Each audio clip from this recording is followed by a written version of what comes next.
So here we are. I'd rather be at school. But schools is closed. You have to come with me now. There's no other way. Someone used to live here? Not just one person, lots of people. But not all at the same time.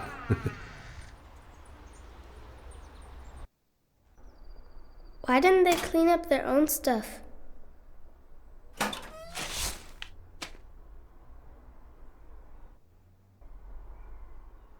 Knock, knock. Who's there? Let's get out of here. You better come inside. Everything's in the way. Then you'll have to walk around it, Dilara.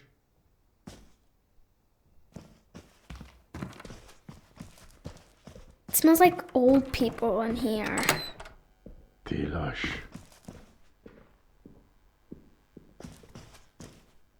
Your paint's drying up, Dad. You splattered paint everywhere, Dad. Why do you even have to renovate it at all? It's renovate. If they weren't so heavy, we could make a mountain out of them. Pretty crappy.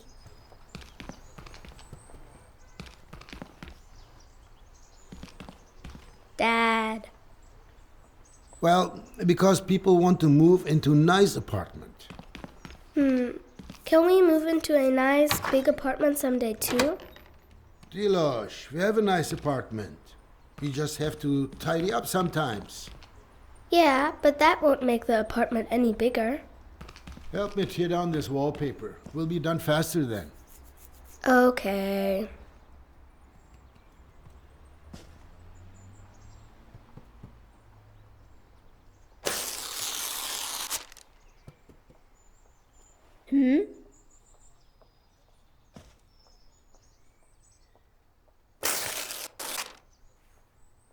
Dad, look! There's a letter. Who's it from? Show me. There's something drawn on it. A treasure map, Dad. Hold still so I can read it. It's from a pirate.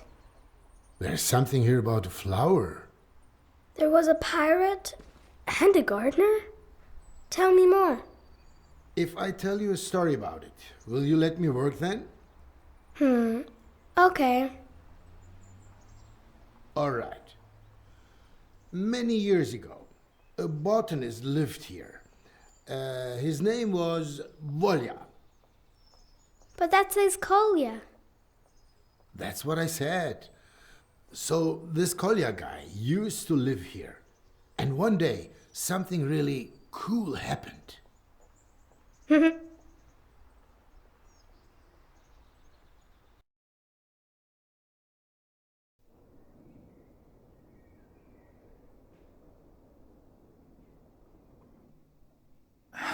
Here, a bit more water on your roots, Fridolin. But don't drink it all at once. You're always so difficult to reach. Oh, crap!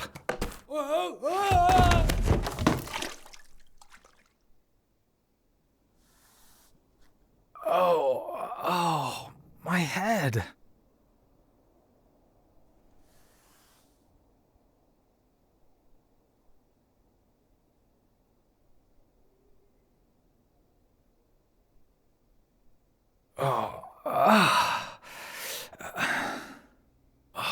Why does everything have to be so damn hard? Even gravity's against me. And now, the news. I can't take any more bad news. Hundreds of thousands of Canadians were in the dark for over 9 hours yesterday when a geomagnetic storm overloaded the inferior capitalist control systems. Things might be a bit more bearable here in the dark. A representative of the VEB Kombinat Robotron stated today that this situation would never happen to the energy supply in the German Democratic Republic. Oh, sure. No chance of that happening. Meanwhile, cleanup work continues in Volkershausen. Following an earthquake, multiple buildings were damaged in the Wartburgkreis district. Oh, shut up!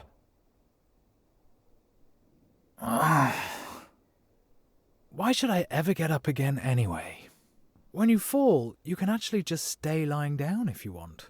That way, you save yourself the bother of being knocked down again. Everybody wins. And now, the weather. I said shut up! Stormy winds and rain are expected across the country from the early evening. Yeah, what else?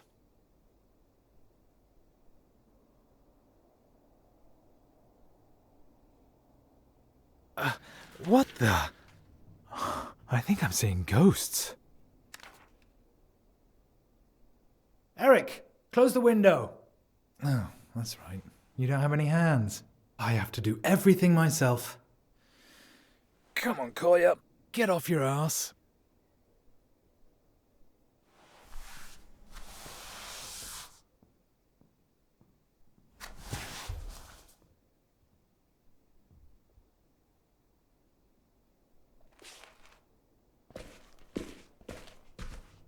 Oh, Mirko, you could have just closed the window when you suddenly packed up your things and just left me like that. Eric, you little snitch. Did you see anything? No, nothing here. Nothing at the window either. Thank you, Eric.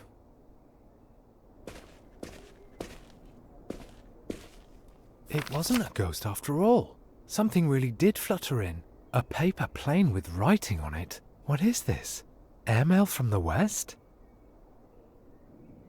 Hey, you there. Your orchid's head is hanging very low. So's yours. Do you maybe need some water? Or someone to talk to? Ah, there's a telephone number. And there's more. Greetings from the other side? They're asking if I need someone to talk to, Eric. Someone actually went through the trouble of throwing a paper aeroplane over the wall. Over the wall! Then it lands in the hands of the biggest loser east of the West. Don't be so hard on yourself, comrade. At least you're reliable. At consistently failing. Oh, thank you. Very empathetic, Eric. There's a phone number here. Do you know what that means? Based on the area code, this number is from the other side. In other words, a fascist number. Calling it would be an incredibly stupid idea. Thanks for the assessment, Eric. Hey, Eric. Any news from down there? Spotted any bandits looking to fleece the Republic? The anti-fascist protection rampart will still be standing in 50 years, 100 years even, if the reasons behind it haven't been resolved. Be careful, Eric. Your can of food is far away and you can't get to it by yourself. The people down below wouldn't have thrown the plane, or would they? Window after window. The television tower, a triumph of socialist construction. A neo-Gothic church made of brick. I see it every day from over here, but I'd really like to see it from the inside. Who knows, maybe someday. Can't see anything.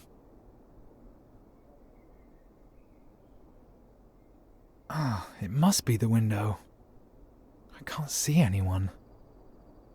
The building down there probably used to be a cinema. I wonder what it's like over there, on the other side of the wall. I guess we'll never know. At least, not in the next 50 or 100 years. Did something just move?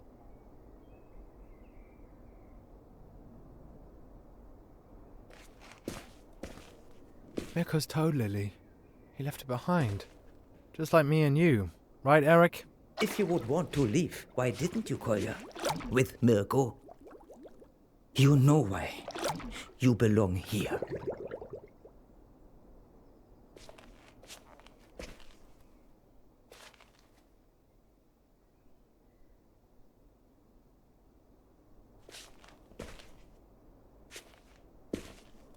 Don't even think about it, Kolya. And how exactly are you going to stop me, Eric?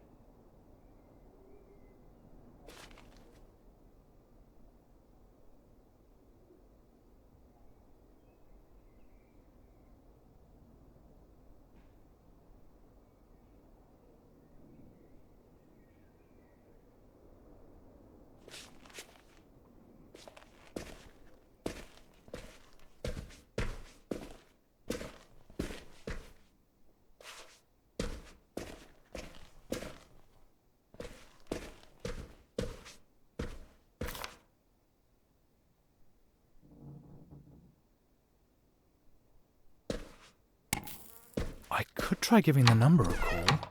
That might be a Western spy. Don't fall for it. Ooh, this place could do with some airing out. Comrade, don't you dare. Stop right now. Don't think anyone will answer anyway. Collier dials a number, nobody picks up, end of story.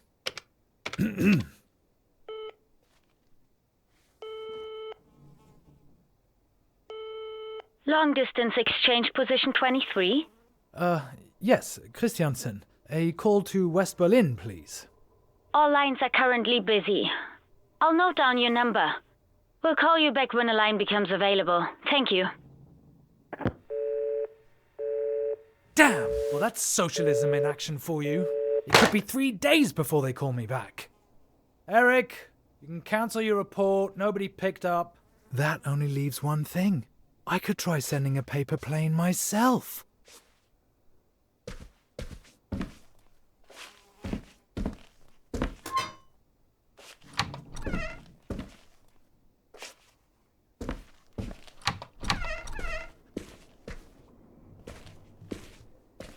Know anything about paper planes, Eric?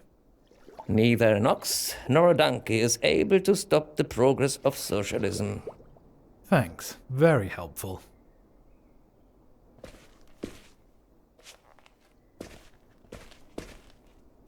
Oh, something just occurred to me. Mirko's niece left her activity book here. Perfect. You are an accomplice of the fascism that's swallowing us, Kolja. Hey, shut your gills, yeah?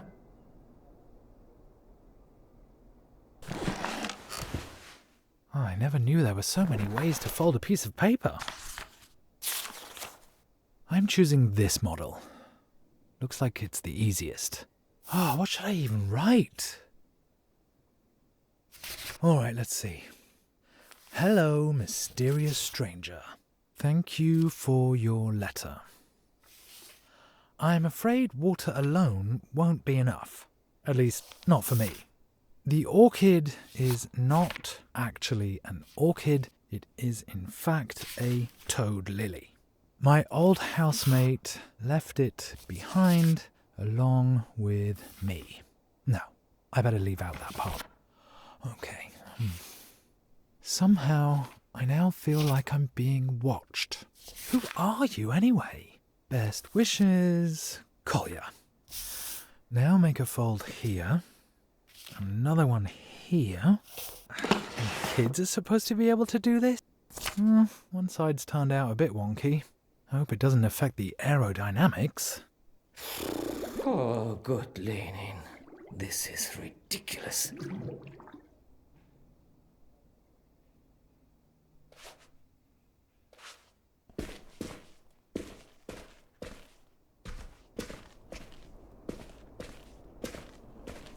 Now, just to aim it correctly. Oh yeah, we know your luck. This can only end badly. There it goes. Woohoo! Eric, we did it! We actually did it! I didn't plan this far ahead.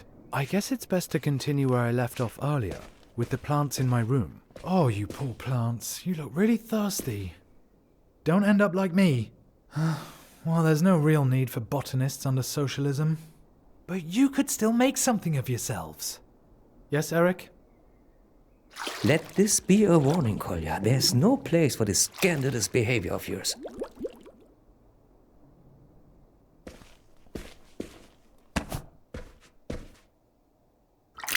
Hello, Maurice. As noisy as always, I see. You could do with a trim here and there. Not too much, though. You know how it is. Lop off too much, and you'll be a goner. I don't need to tell you about that, Sabrina.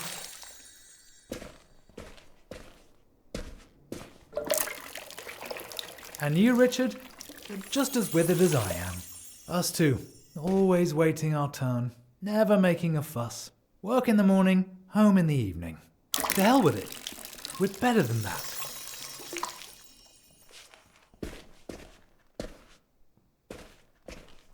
No, my disappearing housemate still hasn't reported back.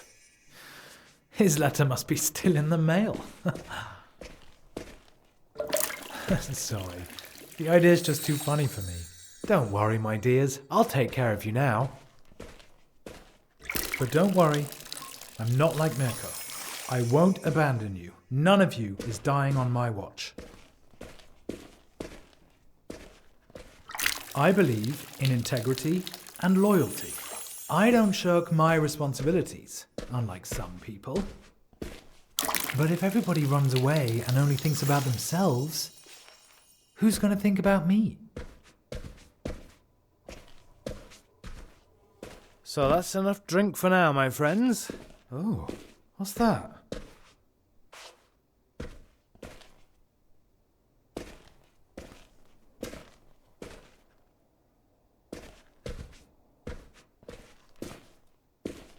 Give it back, you thief! Hello, Collier. Good aim, and I would know. After all, I did win the German paper aeroplane championship when I was 12. My name's Lou. I do art for a living.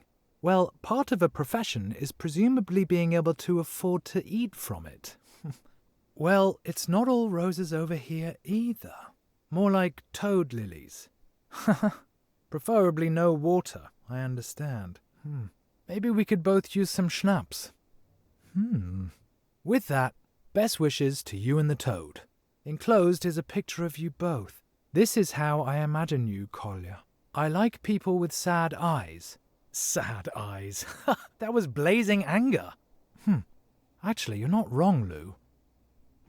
But you could have just as easily focused on my prominent chin.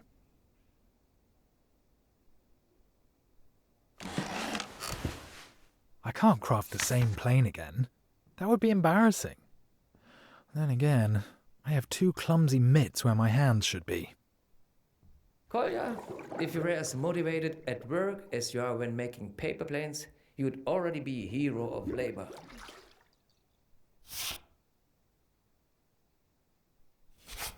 I easily make up for my lack of talent with my massive ineptitude, coupled with an unusually long and persistent losing streak. So, hello, Lou. I'm a late bloomer when it comes to paper planes. Here's a portrait of you in return. I did it in a more of a deconstructivist style. I'd send you a shot of schnapps, but it wouldn't work. I think it would disrupt the airflow. But maybe I have a better idea. Dinner? You at your place, me at mine. This evening? Yes, no, maybe. Then we can open up a bottle together and send our planes flying off into the sunset. Are you in?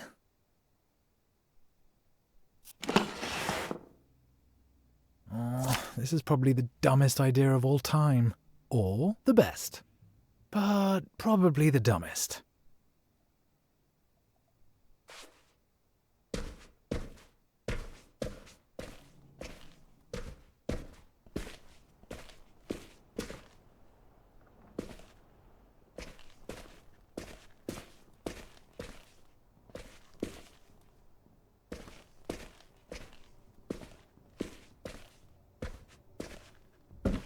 Now that I'm holding the plane in my hands, I might as well try sending it.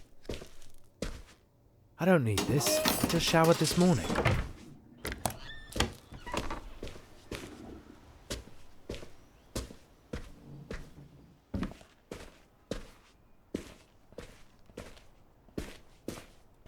It's really important to aim well this time.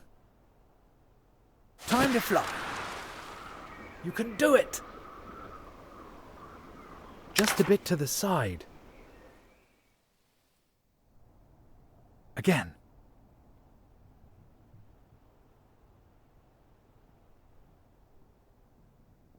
Oh, I better not catch the attention of the border guards with these hijinks. Again.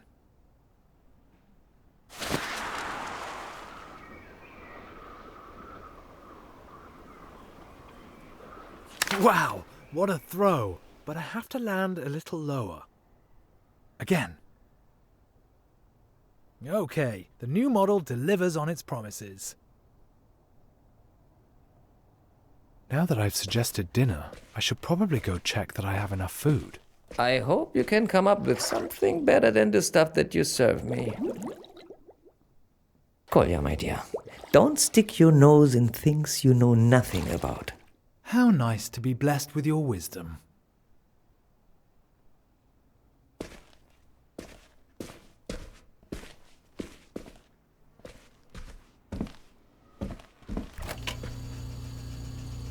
Ugh, I'd rather cut my stinky socks into slices and eat them instead of this leftover cheese. Vanilla pudding. Oh, only 2 days out of date. It's still good. There should probably be at least 3 courses. Yesterday's leftovers are in the oven, or are they from the day before? I could make something out of that. Oh no! It's alive!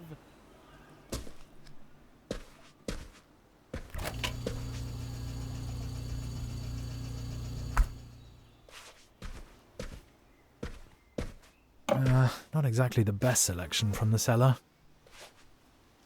Ew. Well, who needs vitamins anyway?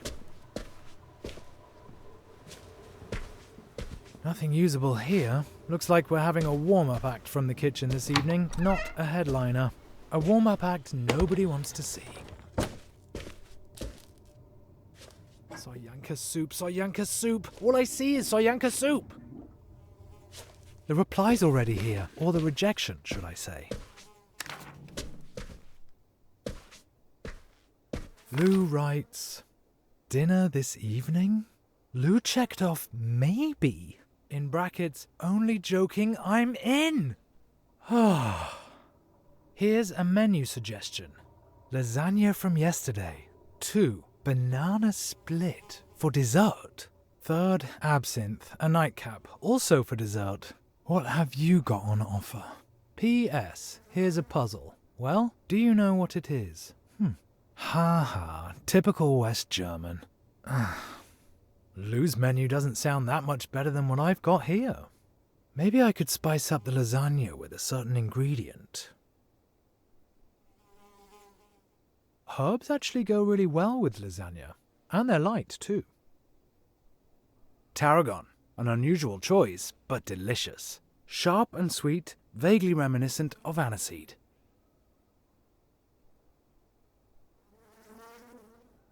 Thyme, a real classic.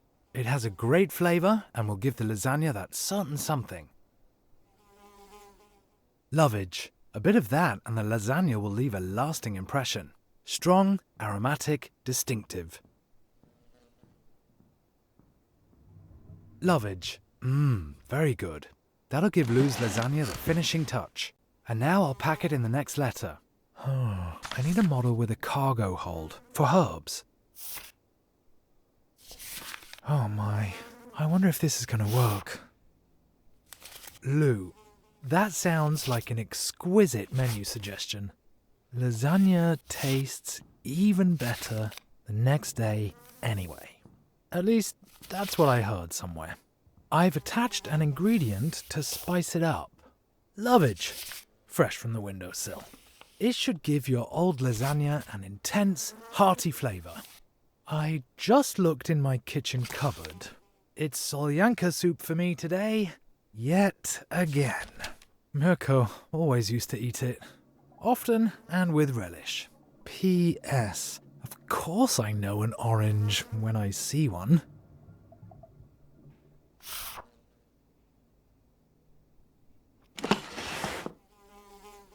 All right, let's try to smuggle this valuable cargo into the West. Oh, my heart. It's melting.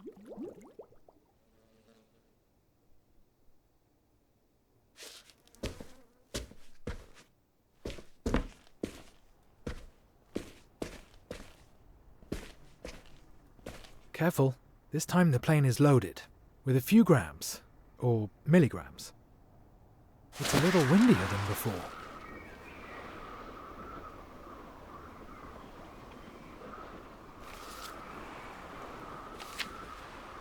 There they go, my lovely herbs. Fortunately, I have some more.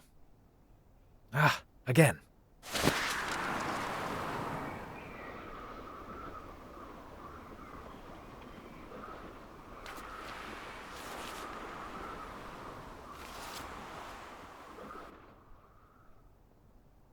Perfect. The herbs have been delivered direct to the apartment. Now, off to the kitchen with you, chef. This gourmet menu isn't going to cook itself. Why don't you make some food for me? Just remember, the higher you climb, the farther you fall. Speak for yourself, Eric.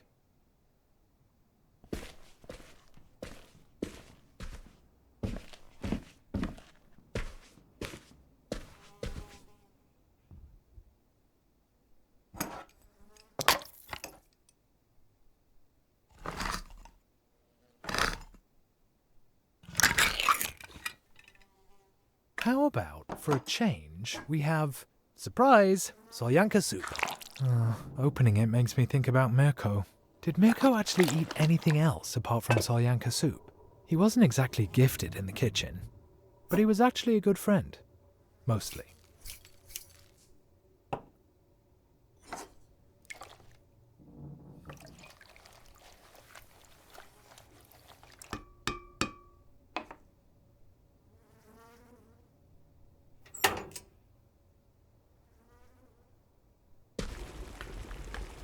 Ah, the pudding's already made, conveniently.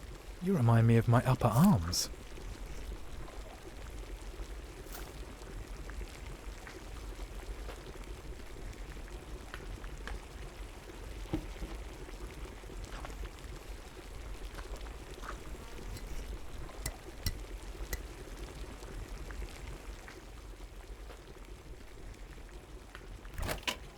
The beer goes in the fridge. I can't forget that, otherwise the whole thing will be ruined.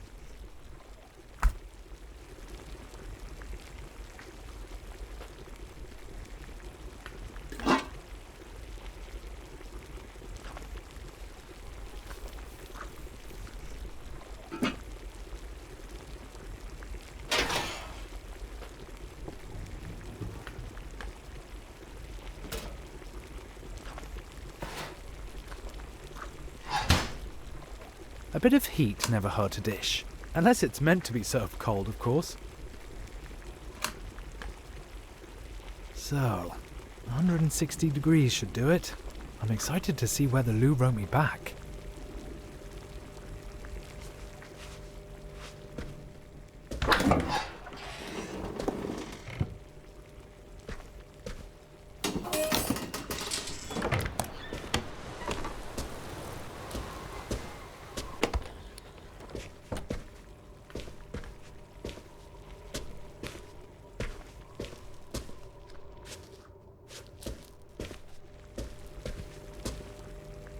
A reply.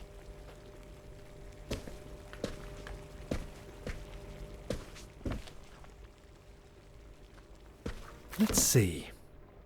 Dear Mr. Gourmet. Thank you, very considerate. And what a performance, sending the plane and cargo sailing to me through the window. Thanks. Now there's nothing standing in the way of a delicious meal. It also gave me another idea of how we could spice things up even more. How about playing a little prank on the knuckleheads down on the wall? Maybe you'll come up with something while you're folding your next plane. If you do it, I might tell you an embarrassing fact about myself. I'll grab my binoculars. P.S. Who is this Mirko? Eric, did you hear that? She wants me to prank the border guards. If they catch me, they'll be standing outside my door in 5 minutes and then I am screwed. It won't just be you. They will make fish sticks out of me. The plane landed in the middle of Mirko's bed. Like half of East Berlin, it feels like. There must be some really crazy model in here. Kolja, the guards are going to feed us to the dogs when they catch you. Well, we have... Dear Mr. Head of Surveillance. Why does a Trabi only have one tailpipe? If it had two, you'd at least be able to use it as a wheelbarrow. Greetings from a law-abiding citizen.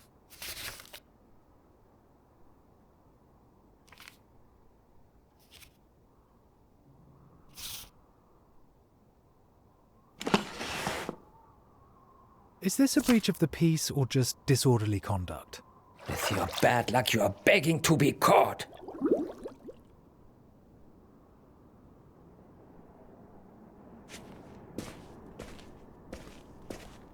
The binoculars.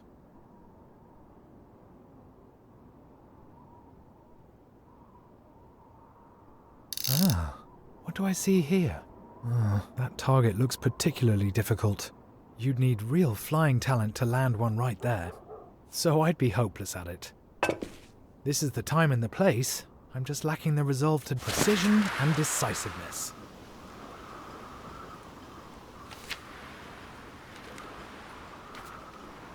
It's not my fault, but it was a fail. This is the time and the...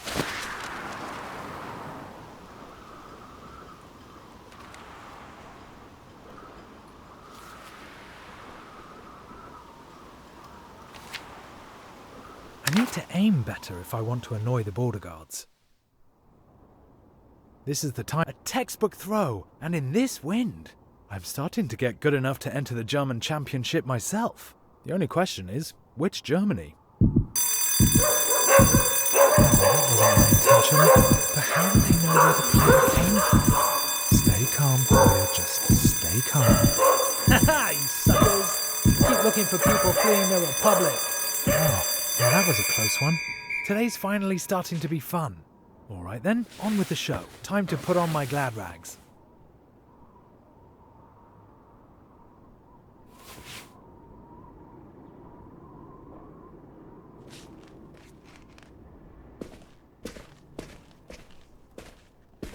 What now, Eric? You should live a clean and decent life and honor your family. Okay, I think I'll reconsider giving you your food. Maybe you can go another day without.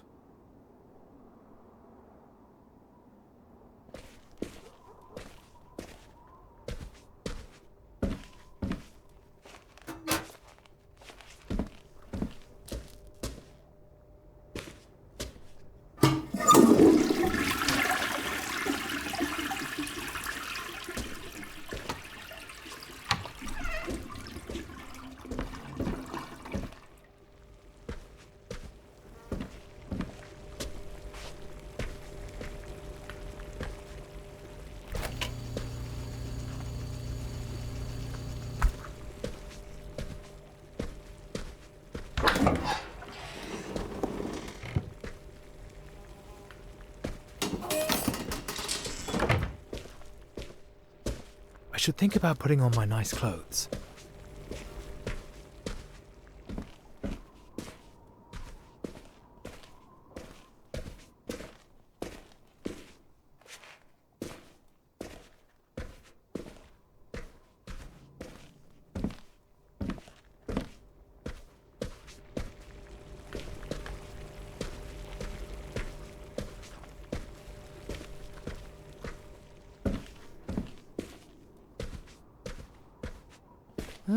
Now would be a good time to take a look in my closet.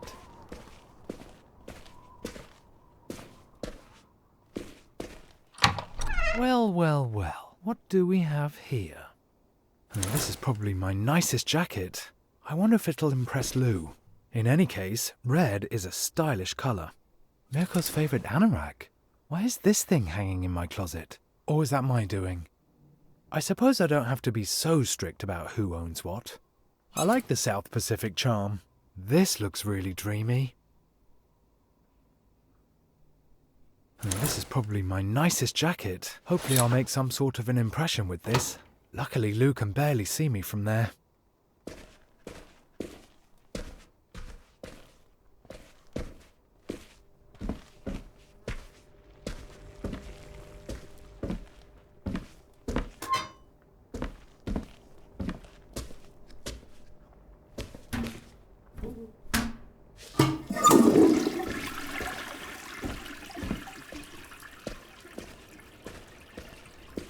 Now, that's what I call a bold outfit.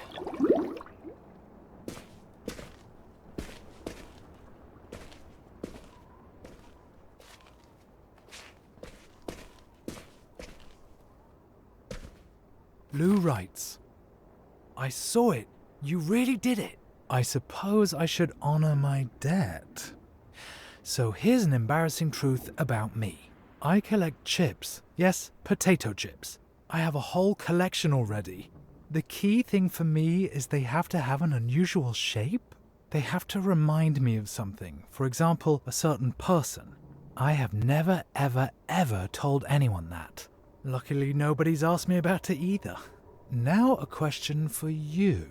Where would you go if it wasn't for the concrete architectural wonder and bad tempers down there? If you could go anywhere, where would you go? Ha! That's easy.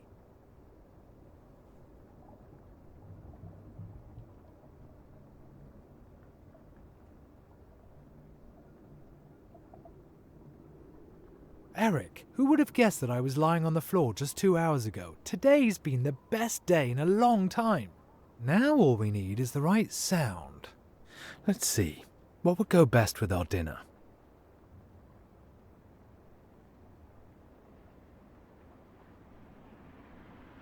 Punk rock. In it goes. If I turn it up loud enough, Lou might be able to hear it.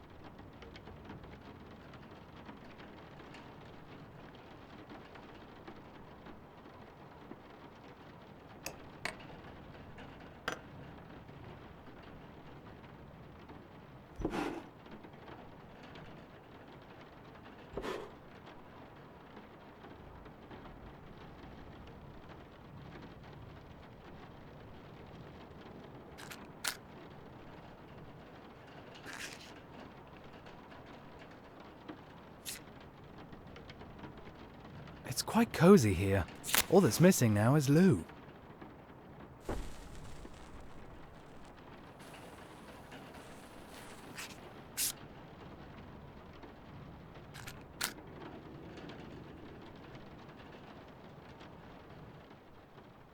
Oh, Eric, I didn't mean to forget about you. You should get something to munch on too.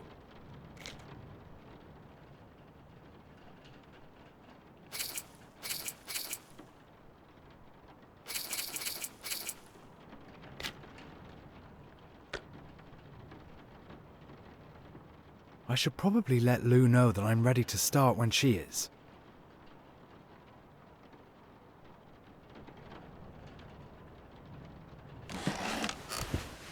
I need a robust model for this storm. The red kite. How fitting. Okay, time for the truth. Let's go, Collier. It's now or never. Lou, dinner is ready. Let's get this started. You told me an embarrassing fact. Where do you even store the chips? Now, I'll tell you mine. When Mirko bolted, he asked me whether I was going to come with him.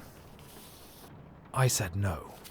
My work, which I hate, my apartment, a complete dump. And anyway, what would happen to my plants? I had a lot of reasons, but really, I was just scared. I'm a another plane, and then we can get started. Oh, I'm so nervous. And I'm starving too. I haven't felt this alive in months. Ooh, it's getting windier. That's not going to make aiming. Well then, get to it. Hopefully the plane won't get completely soggy in the rain. Just great. I pour my heart out and the plane goes and lands in the mud. Ooh, it's getting windier.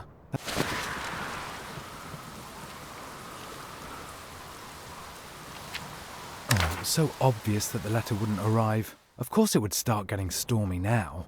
Ooh, it's getting windier.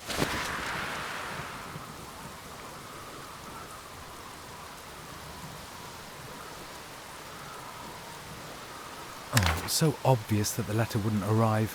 Of course it would start getting stormy now.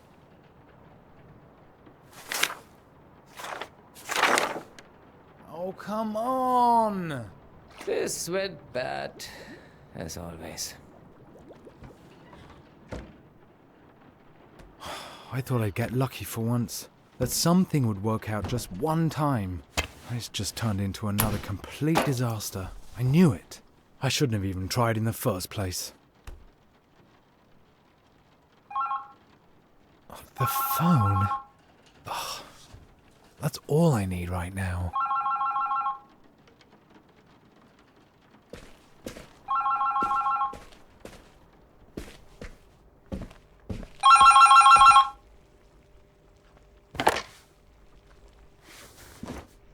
Christiansen?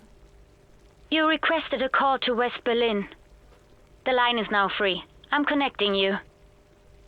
I'd completely forgotten. Hi. Lou? Well, that was a complete disaster. Sure was. Hi. Let's make the best of it. Do you want to have dinner over the phone? Yeah, sure. That's a splendid idea, Kolya.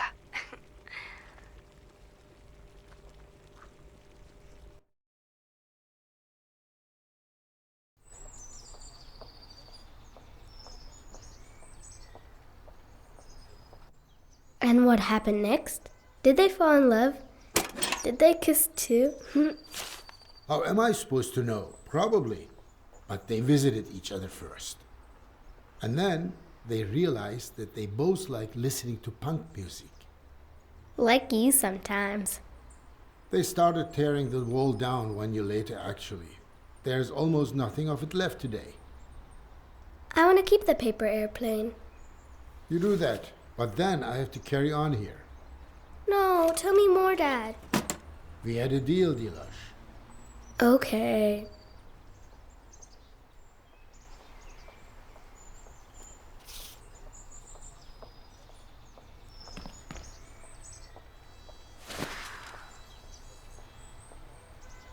I wonder if anything exciting happened in the other apartments too. I've never seen such a big picture. That's where Lou threw the paper planes from.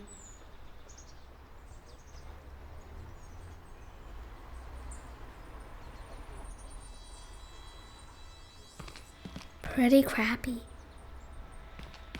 Wow, the apartment is ginormous. They used to build big. Then they put in walls, so there were more apartments. Thought the room looked better before.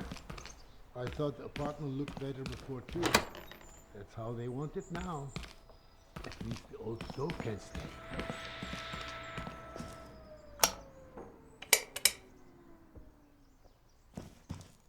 There's lots of room in here for all the wonderful souvenirs, Kolya and his paper plane.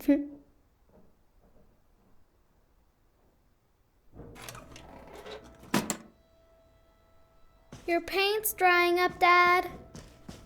Dad, can I have some apple soda? There's something behind the door. That's the old stuff from the attic.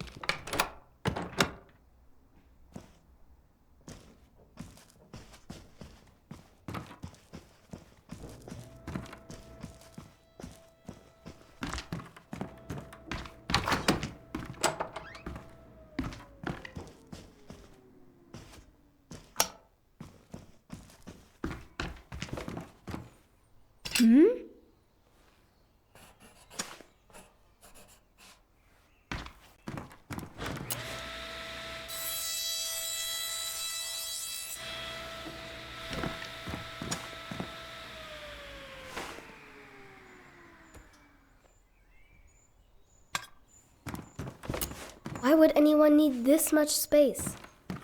It's more for rich people. Too bad. Can we be rich someday too? We'll have to renovate a lot of apartments for that. Come on, help me here, little. You're just standing around. If I have to. You could hammer off the old tiles, or even better, could you look for my screwdriver? You'll need a hammer for the tiles, and you'll just need patience and sharp eyes for the screwdriver. Okay. Whoa.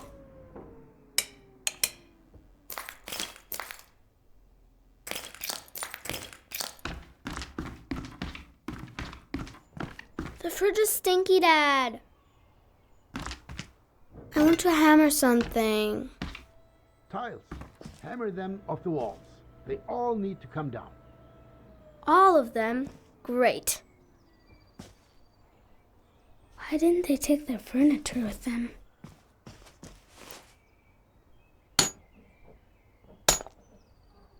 A secret hidey hole.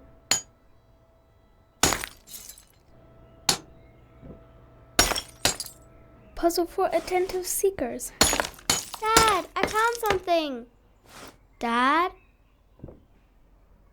Puzzle for attentive seekers. Puzzle for attentive seekers.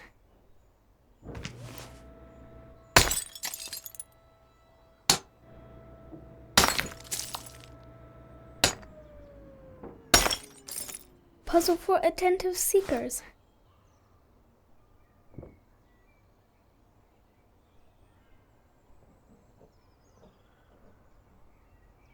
Puzzle for attentive seekers. Puzzle for attentive seekers.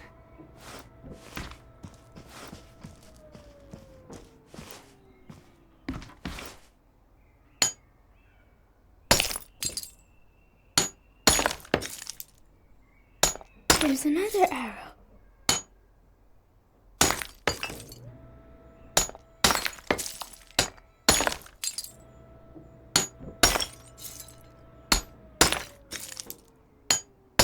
What did that say? Break the tiles or look for the screwdriver?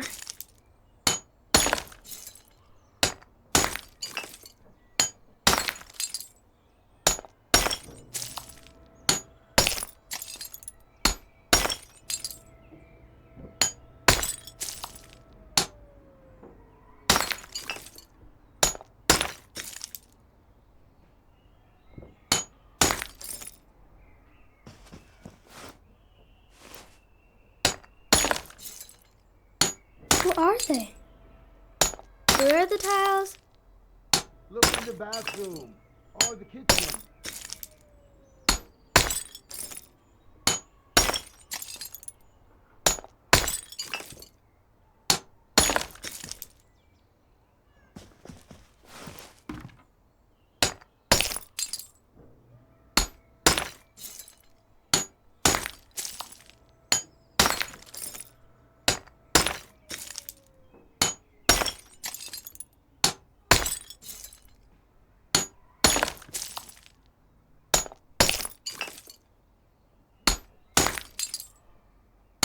And where did you last see your screwdriver?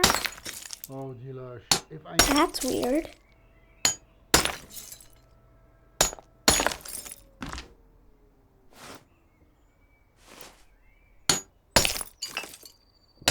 Another arrow.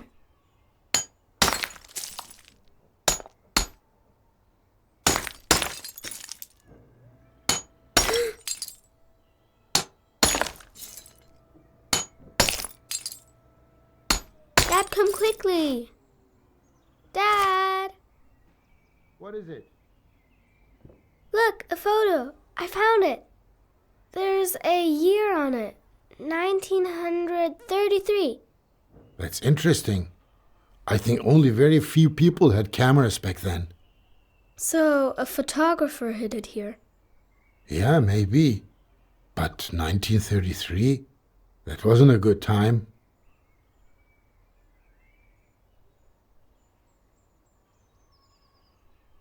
Huh? How come? They had enormous apartments. 1933 wasn't like any other year in Germany. Tell me.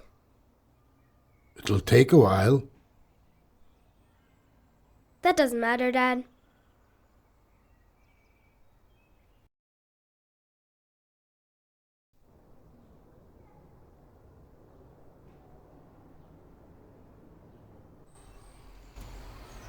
I will miss you, my little friend. You know that I am a man of few words.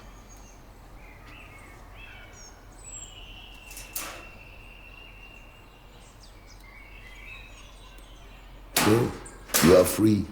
Go on now. The sun shines the same on rich and poor. That's the ticket. have adventures, make new friends. The world is your oyster. I will leave your door open, and you can leave whenever you want. How does that sound? The telephone. That must be Esther.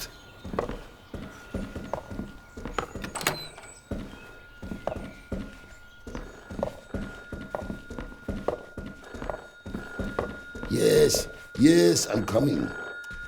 This old man's not as spry as he used to be.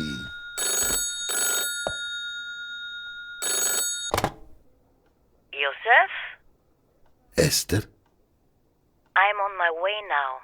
Once I arrive, come down to the street when I sound my horn. Must we? Really? I am old, Esther. And I do not feel like making such a long journey. I know, Josef. For a fossil like you, it is a trek. Take your time. I will be waiting. Have you packed yet? I really don't know what I should pack, Esther. Do not worry, Josef. We made a list together, remember? It should be next to the telephone. Yes, I have it here. Thank you, Esther. What would I do without you? Pack your things. Until then, Josef.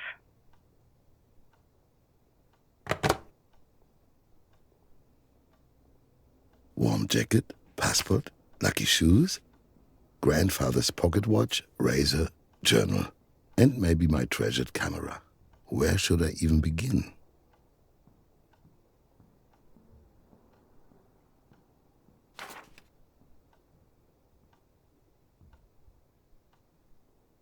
This little book holds the telephone numbers of my friends and acquaintances. So many of them have already left. When I moved in here, having a telephone was something quite special. Whoever moves in after me will certainly be happy to have it. My parents on their wedding day. I am glad that they don't have to experience any of what's going on here. Uncle Benjamin with the twins. A shame we lost contact with each other. A living room, a workshop, and a study. A lone wolf's apartment. That has never bothered me. I like being alone. The Trial by Franz Kafka. I once met Kafka at Askanischer Hofhotel, and I wanted him to sign my book. Well, it didn't seem like a good time. Sometimes it's better not to meet your idols. A tidy desk is a desk that isn't being worked at. My insurance document. I certainly won't be needing these anymore. A fake button, just like in the adventure novels. A kleinzig Trick für einen alten Kacker. Ah, there it is. My passport. Yes. And the contracts and folder for the Minerva Lichtspiele. I still remember the day when I first held them in my hands.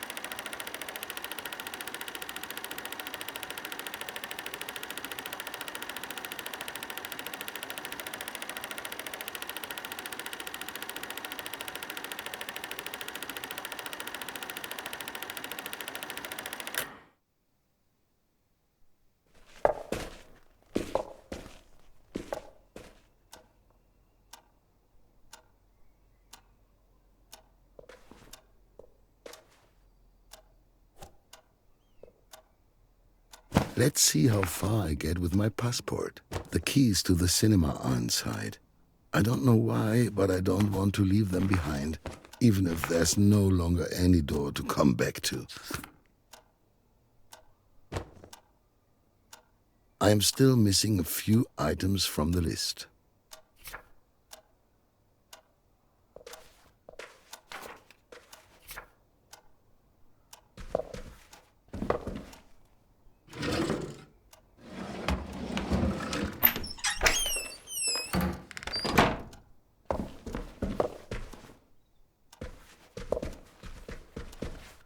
This table was already in the apartment when I moved in. It will also remain here after I leave.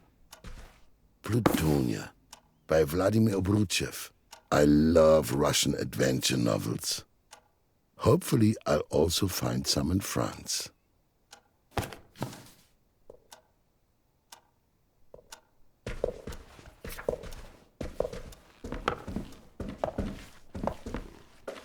For the longest time, I have wanted to take on this door.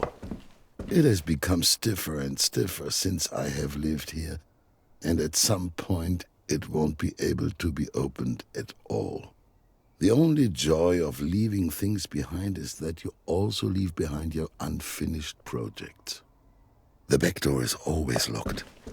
Only Lieschen uses it for cleaning. The kitchen was always my favorite room, especially in the mornings when the light would shine in almost magically for a few minutes. It was the perfect environment for writing a few words in my journal.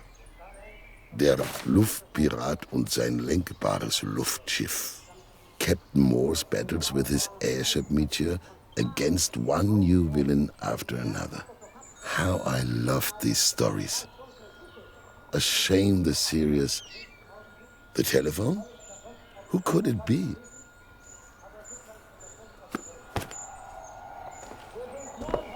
The good old wood-burning stove. Freshly roasted coffee never tasted as good as it did here.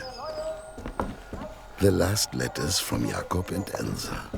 Without them, things just aren't the same here. I no longer have any idea what these keys unlock. But you don't, this is not the right key. This one doesn't fit either. This isn't the right key either. Damn it. This key doesn't fit either. The key fits. My old journal. I stopped writing in it after this entry. The most painful day of my life.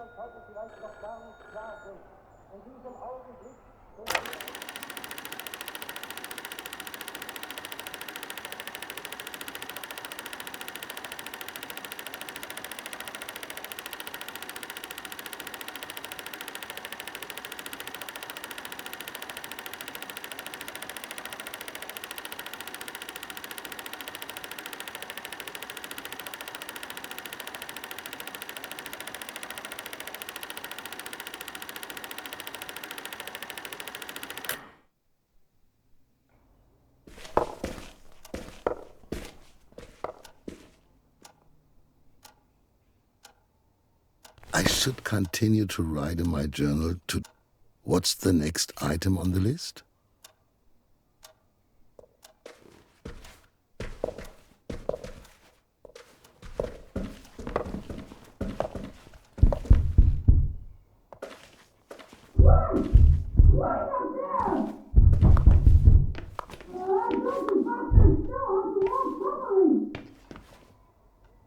She cannot hear me.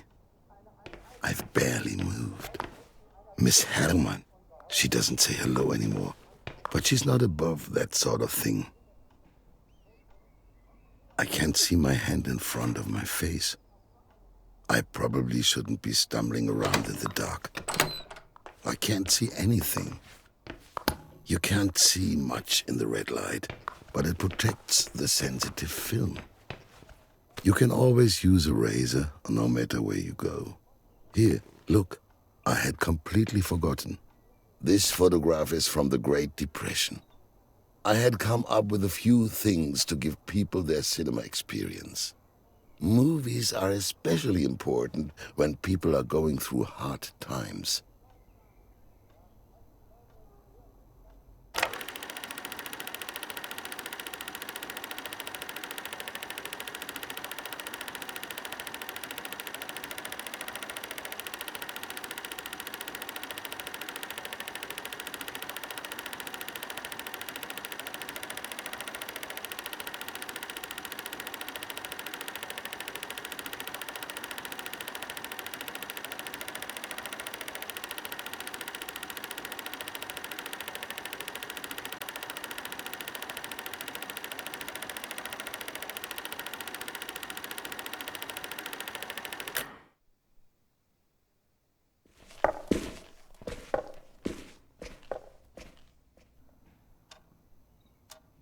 good day starts with a good shave.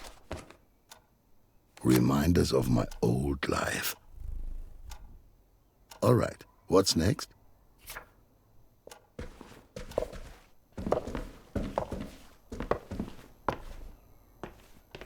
I have loved photography ever since I was young. Ever since I discovered that all a movie projector does is show lots of photos in a row, and that it even uses the same material, it was clear to me that I needed my own gear. But I had to save first. I didn't have any money back then.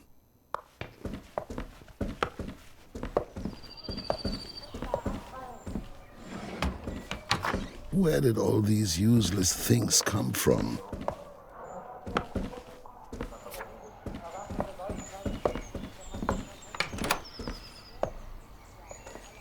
The supplies will spoil. I cannot take them with me. The ice in the fridge will quickly melt.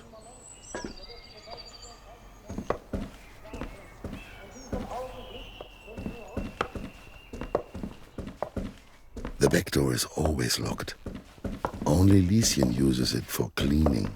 Now it's no longer of any use.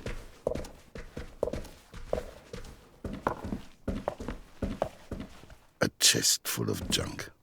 I'll leave it here. How many hours have I spent here in the workshop? For nothing? I have always enjoyed repairing things myself, though.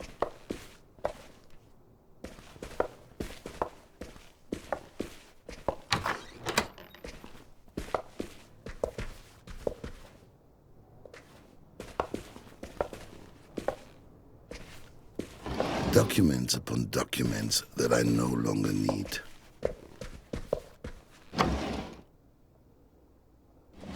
Leaving the accounts behind won't be too difficult a decision.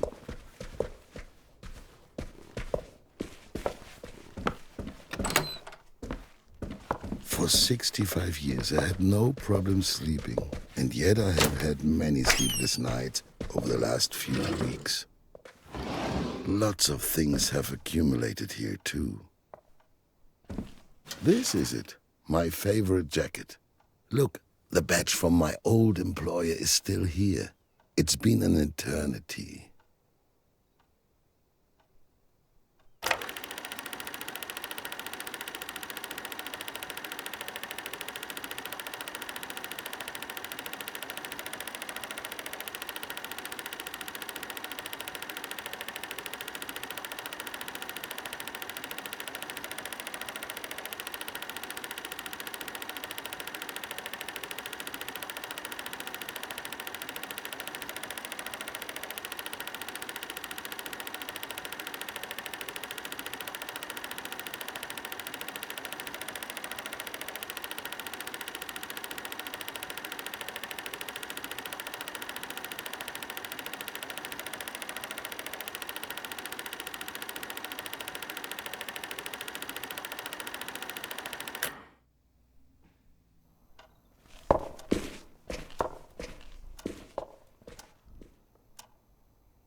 A jacket for cold days.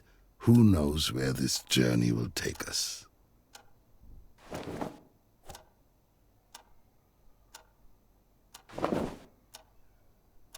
Done.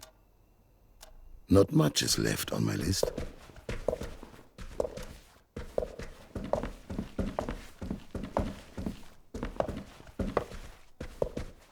These are lovely shoes, but not my lucky shoes.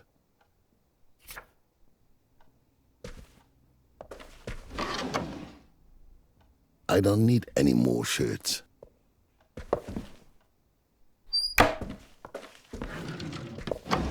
Lots of things have accumulated here too.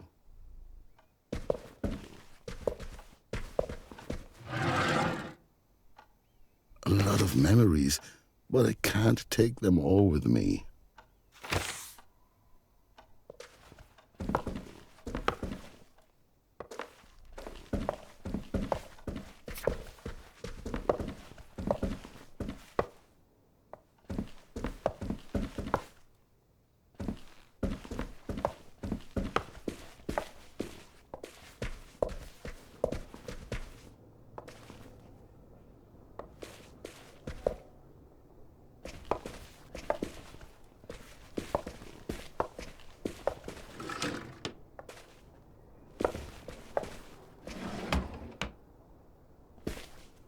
tidy desk is a desk that isn't being worked at.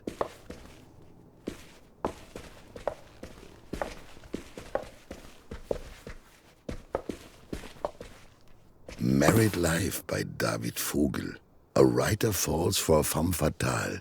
The whole story takes place in Vienna, Austria. Very nice, but not essential.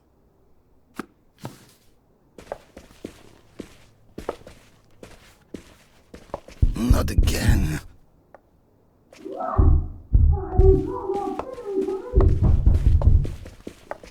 I should hurry. Such a mess. The oven has been out of commission ever since I have used it to store my highly flammable treasures. These contracts are worthless now. A trip to the moon.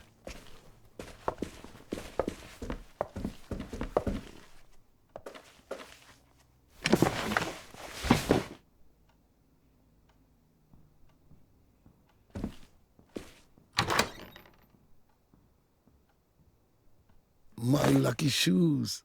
Old shoes are always the most comfortable to wear, though they could do with some new soles.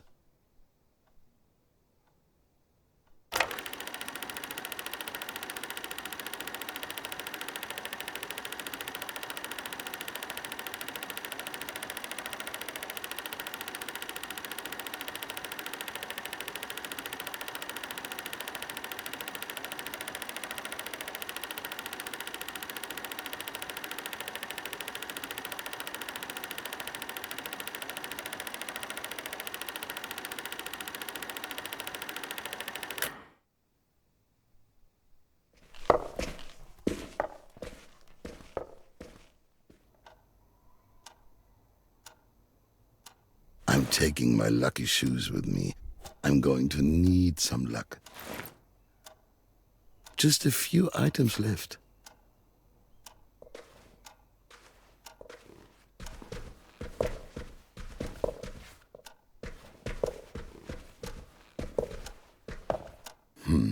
There's something funny about that clock. I'm still missing my pocket watch. I believe it's in my workshop.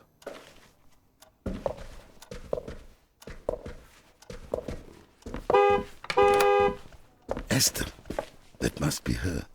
Hopefully no one noticed. I'll be down soon, Esther. Give me a few more minutes. Workers leaving the Lumière factory in Lyon. Married Life by David Vogel. A writer falls for a femme fatale. The whole story takes place in Vienna, Austria. Very nice, but not essential.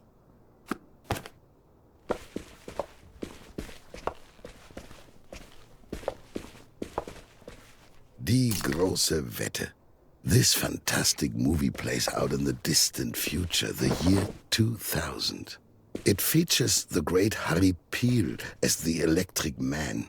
What will the world look like in the year 2000? My pocket watch. I believe I will always remember the combination. 1st of December, 1895. That was the day of the first movie screening in Berlin, in Wintergarten. So, 1 clockwise.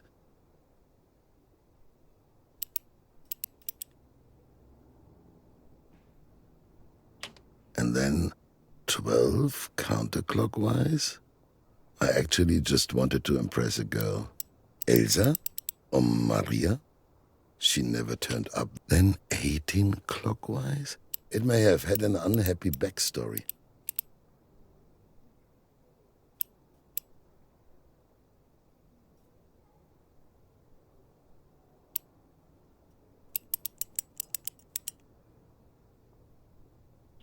And then 95 counterclockwise. But the evening will always remember. Grandfather's pocket watch. The watch stopped on the morning of Black Thursday.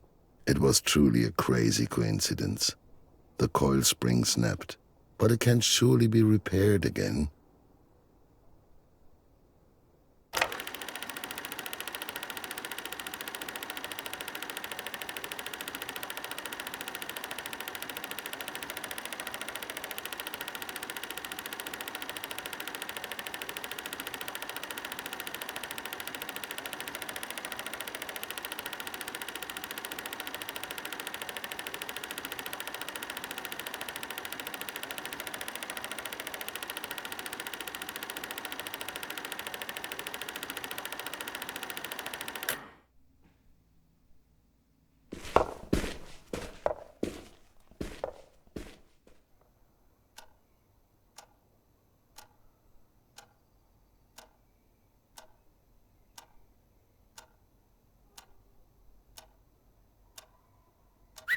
Oh!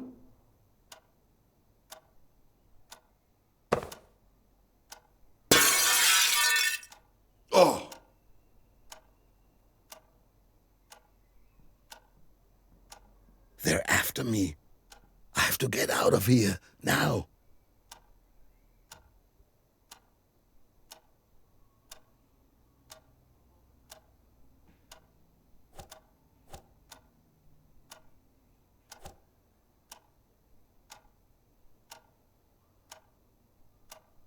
I shouldn't bring this.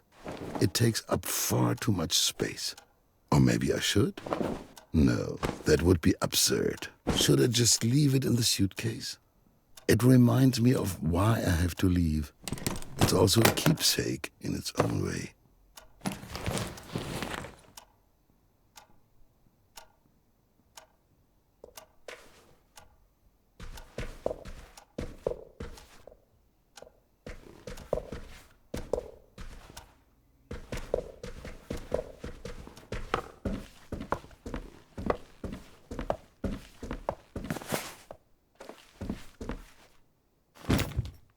Let's go, quickly.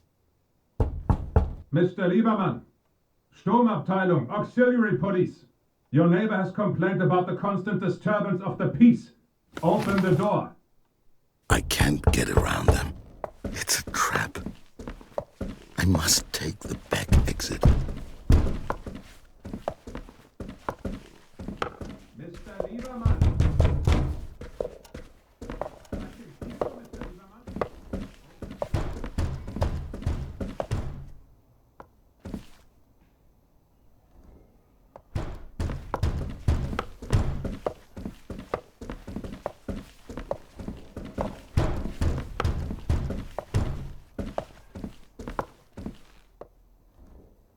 Quick, let's get out of here.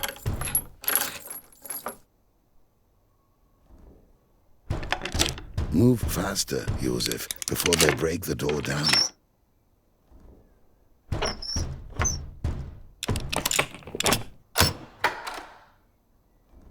That's that.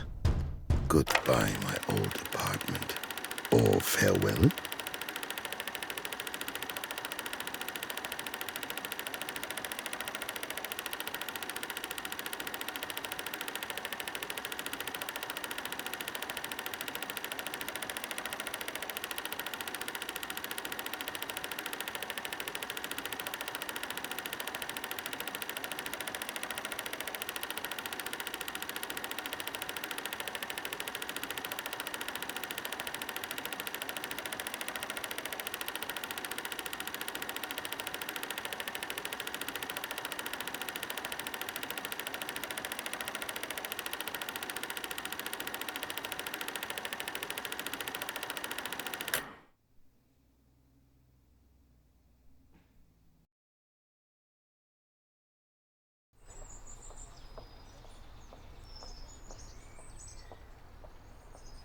There's no doubt. Did Josef make it in the end? Josef made it. He traveled all the way to Paris with Esther. He then later migrated to the United States on the trail of Hollywood movie stars. And always by his side, the stupid stone. Yeah, it had a good ending. He kept the stone as a reminder of how fast everything can end. Thankfully, those times are over. And now we have been chatting for ages. I need to get back to work. Look here, Dad. Dad?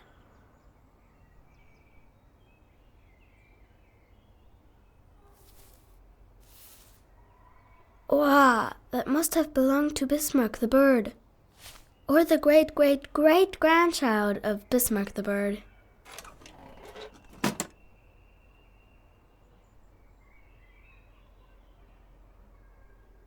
A plate for me, a plate for Dad.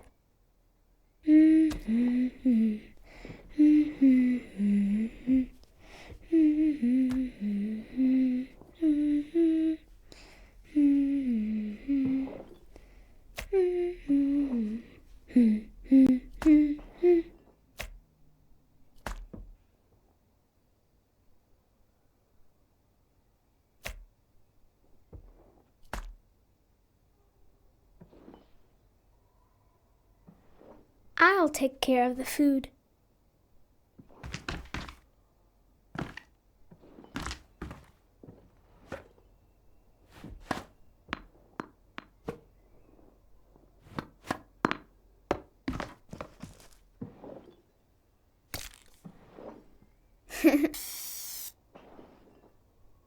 Puzzle for attentive seekers.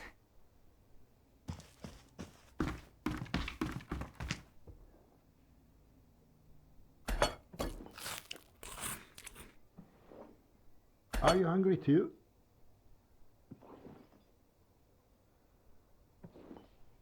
I'll take care of the food.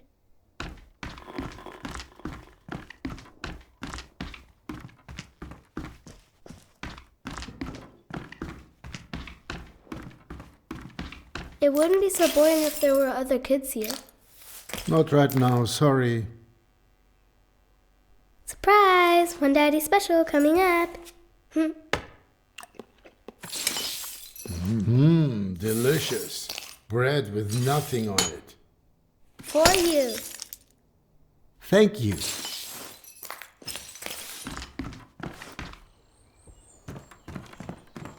This old mattress is gross.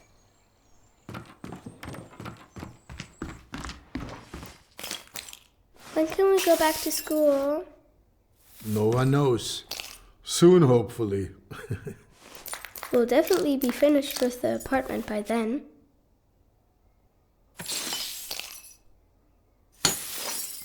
What should I do now? You've still not found my screwdriver. Have another look for it. Okay.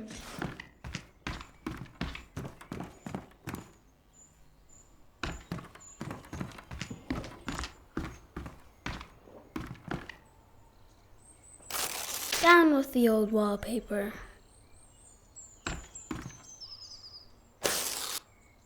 That's a funny mark. I think that skull's pretty creepy.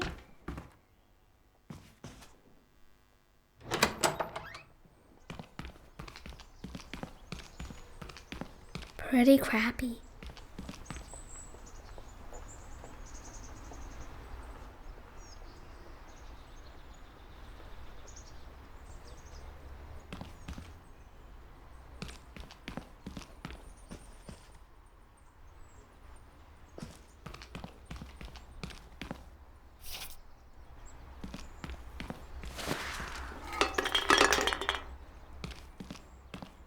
Boring.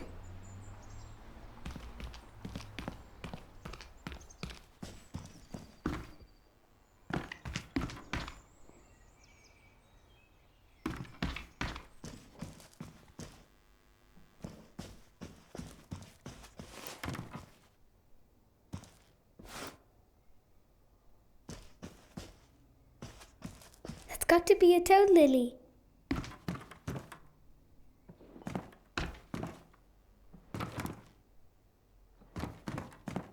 What are you looking for again, Dad? The screwdriver. Small, round, for unscrewing screws. There's lots of room in here for all the wonderful... I'll leave it like that for now.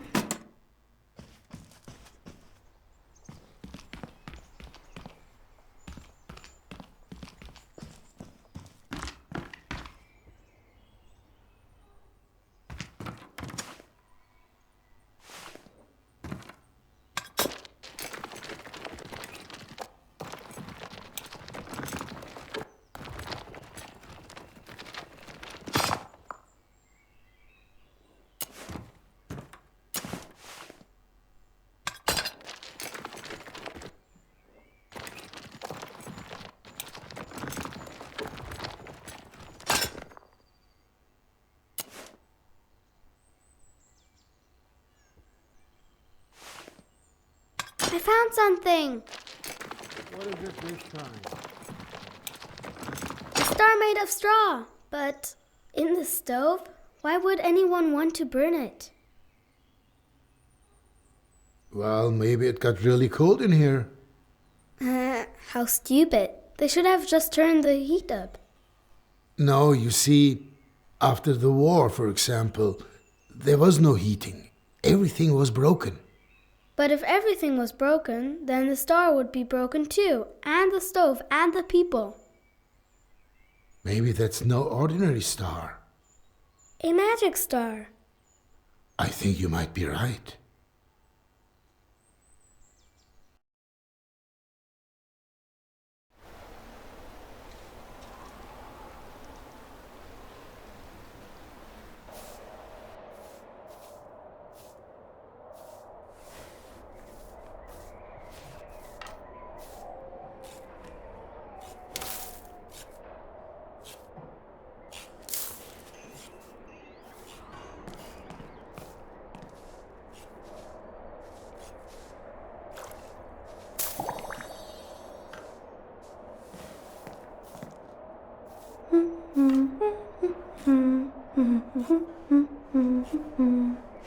Matilda?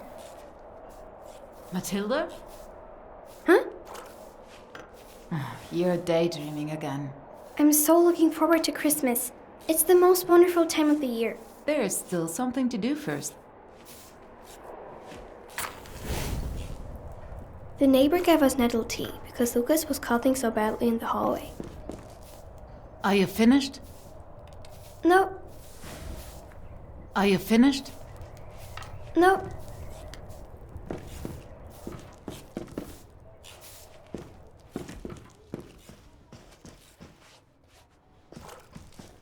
I wonder what's happened to the man with the funny voice. I haven't heard him for a long while.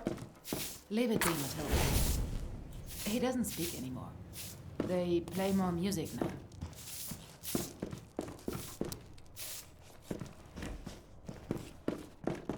Leave the foot stamps there. They need to last us the next 14 days. Mom, are these stamps for chocolate too? Rarely. That crook Conrad would rather sell them for cigarettes. What can you get for cigarettes?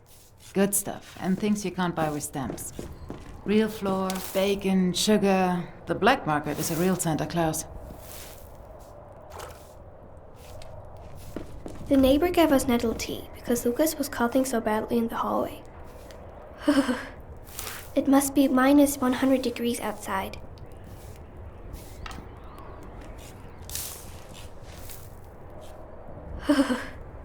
It must be minus 100 degrees outside.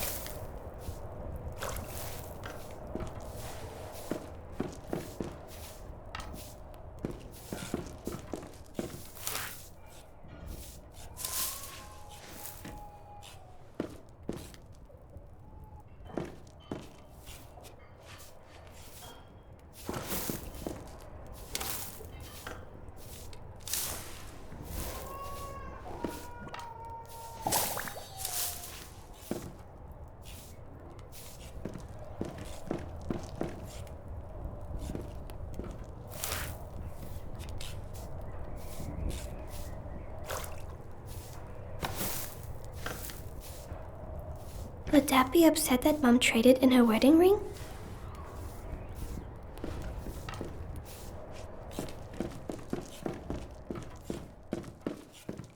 Mom, the food smells good.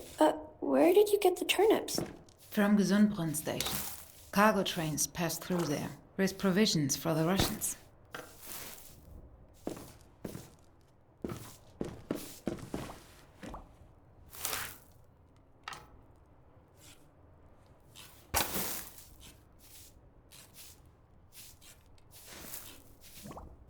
I stood for hours in the cold. A sentry watched me and laughed at me.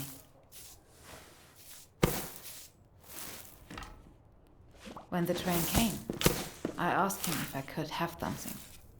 First, he mocked me, but then he threw 2 turnips from the carriage. That's good, at least. If you can get something, then you take it. Got it? Laughter passes by, but a turnip in the belly lasts. Yeah?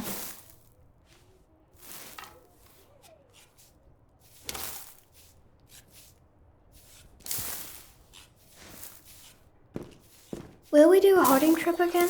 There are barely any trains running at all.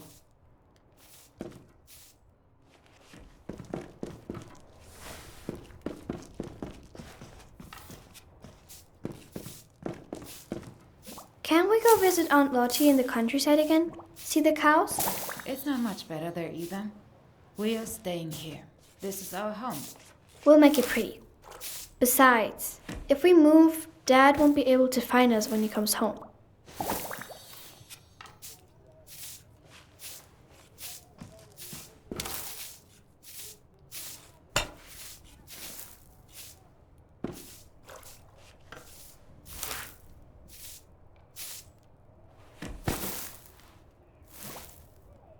Do you have to move rubble again tomorrow as well? Yes, there are only 8 women there today.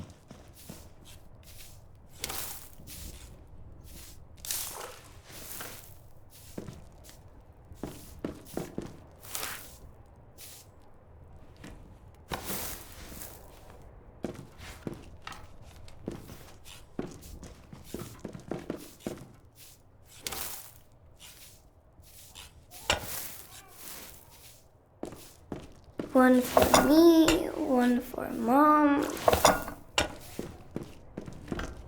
We'll get more food stamps if we can free up the wall by New Year. Can I come too? I'm strong. It's no work for children.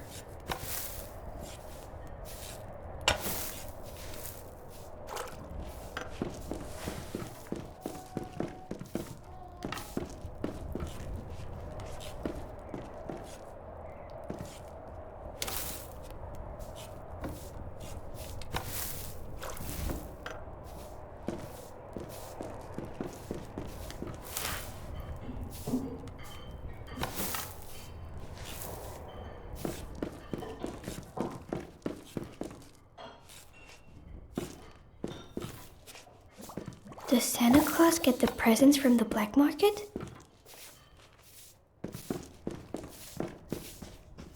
Where's Dad going to sleep when he comes home? Your eyes water from all the dust, and you can barely breathe.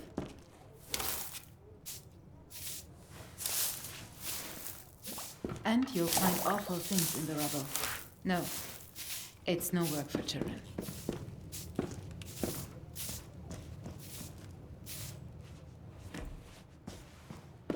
Keep the door closed, or you let out all the heat.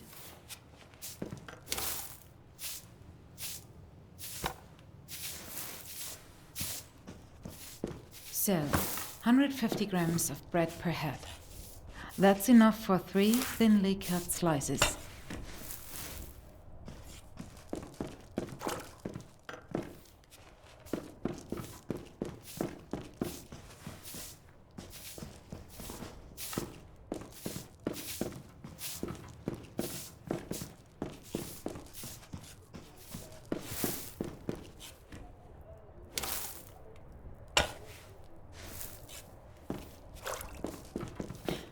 The plates in the basket. Matilda, Did I do something wrong? who's the 4th plate for? Can't you count? But I thought... Because it's Christmas. And Dad's surely on his way. You really do believe in Christmas miracles. All right. Mom, the Christmas tree looks so sad. Nonsense. Can we eat? I need decorations for the tree. Can I go into the locked room? Please? There's nothing in there for children. There's so many odds and ends lying around in there. Then I'll be a rubble woman too. All right. But put something warm on. Just this once, though. Yeah. I promise. I'll be back soon, Mom.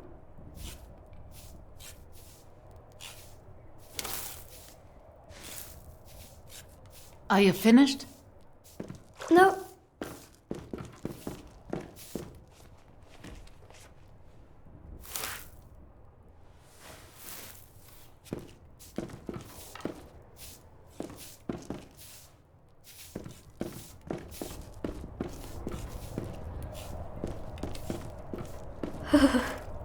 It must be minus 100 degrees outside.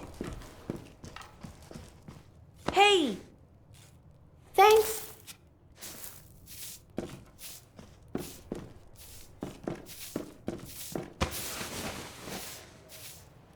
see you in a minute.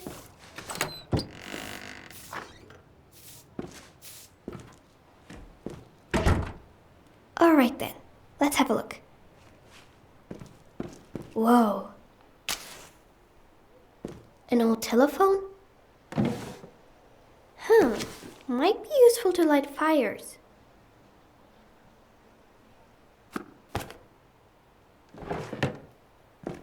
Wir Deutschen für...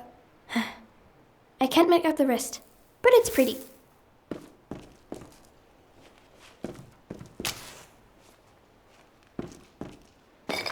An old telephone?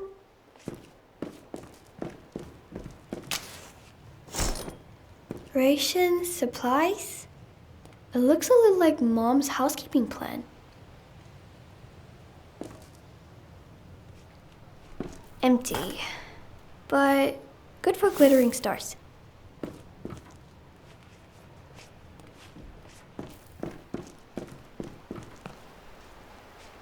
A map. I don't really understand what it's for, but it looks nice. That was painted for Mom and Dad's wedding.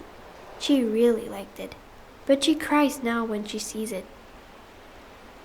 Boring books. No magic or fairies. But there's something underneath. Dad's medals. But today, they are Christmas tree balls.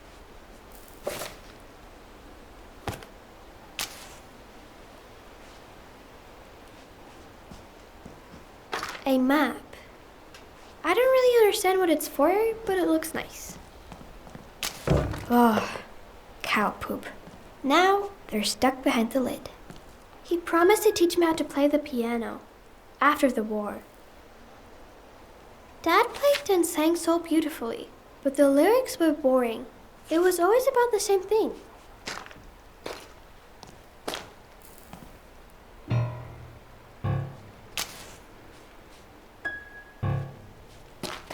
Dad played and sang so beautifully, but the lyrics were boring. It was always about the same thing. Perfect. That'll be great.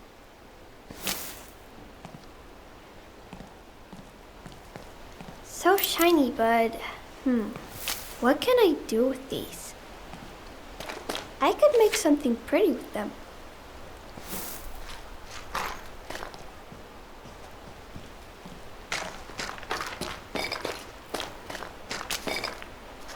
If I carefully... Oh, how wonderful. Mom probably forgot that we had these.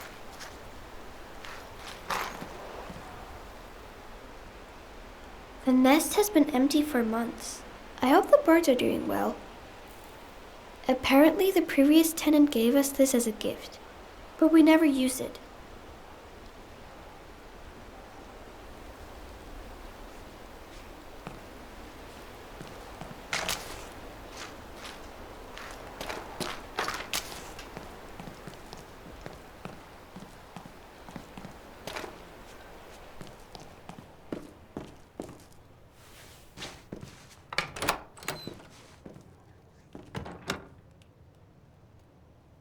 Finally, there you are. We are waiting. Almost done. I just have to decorate the Christmas tree.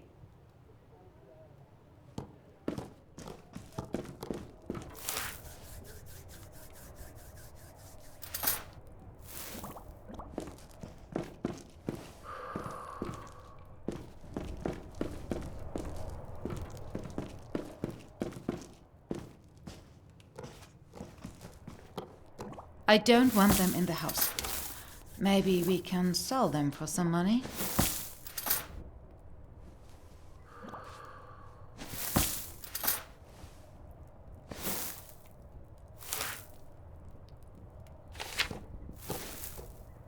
Where did you even find these? Not inside, right?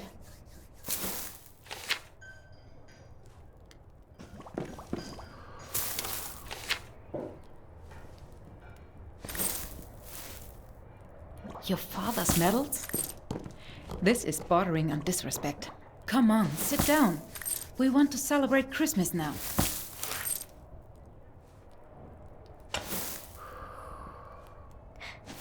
Better than I thought.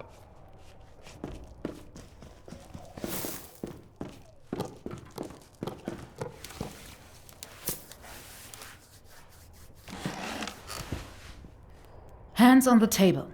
We are still civilized people.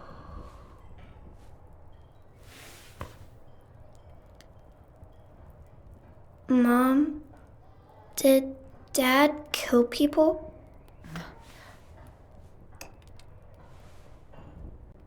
I asked you something. Mom? Ask him yourself when he's back. When will he be back? Eat your soup.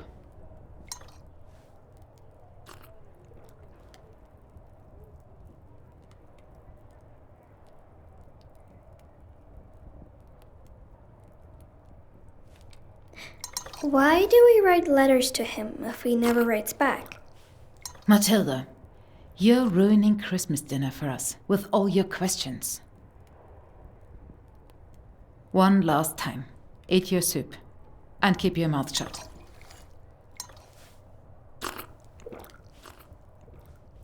Mom, are we the bad guys? We are good people. We didn't know any of that. We don't have any more, Matilda. Nothing. And I don't have any energy left to feel ashamed.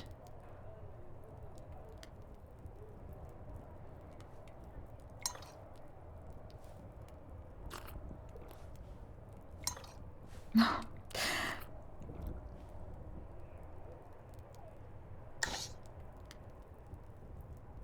We should never have returned to Berlin. Everything's supposed to be the way it used to be. Lucas, why don't you play us something on your recorder? Yes, Mom. Your father would have liked that.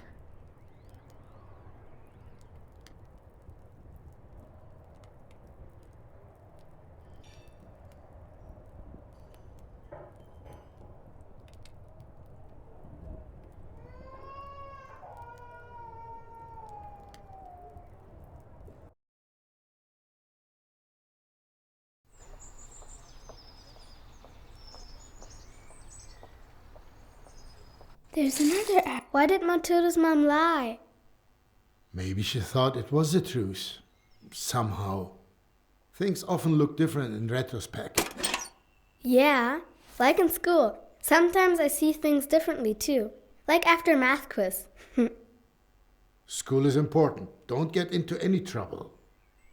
It was just a joke.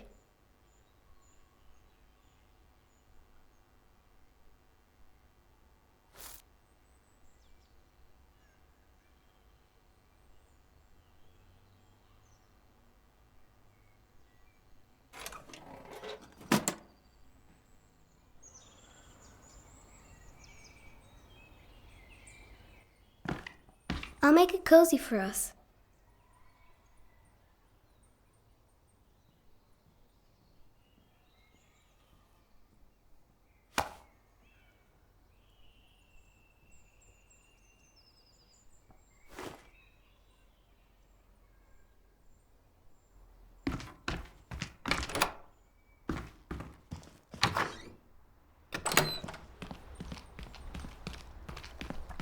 This is a really nice room too, Dad. Hmm. Do you think people wanted us to find these things? Some of them maybe. It's coincidence for the others. Just like all the stuff from the attic. Can you help me throw them into the chute? All those things can go. Just throw them into the chute.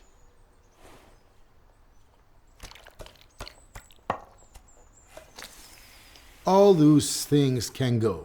Just throw them into the chute.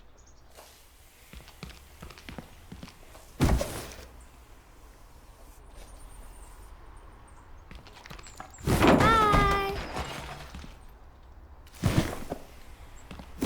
Cool, Dad, look.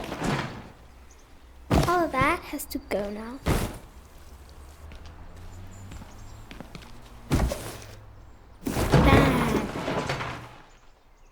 What is that? that? Get rid of the old stuff. What is that funny thing? That's an old typewriter. That's how people used to write. Give it a go. But it's not even plugged in. Does it have a battery? It works without electricity.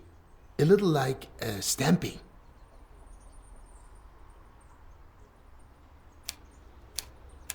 Can I write a story with it? You can use it to write anything. Maybe an adventure, a true legend. You know, before, you used to make up a story for me every night. Yeah, to help you fall asleep. But that got a bit exhausting for me after a while. Can we do that again? Every night? Please, please. You come up with something. You're already in the 2nd grade. Okay. So, this typewriter once belonged to a great author. No, an astronaut. Maybe both can be true.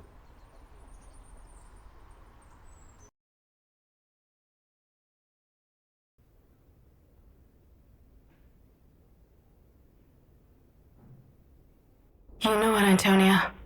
This looks pretty good so far. Well, for the 5th draft.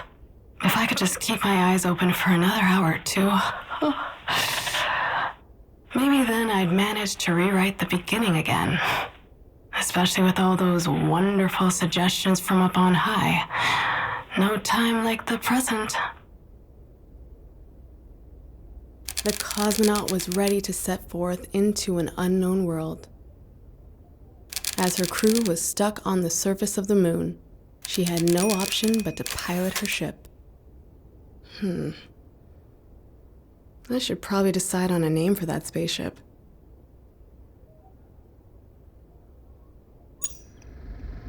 The space cruiser Meteor, to her destination on her own. It carried her farther and farther away from the sun and so far away from the blue planet. I'll leave it like that for now. I can always change it later if I need to. In the 6th or 16th pass. She was ready to lead humanity into a new era. Her destination was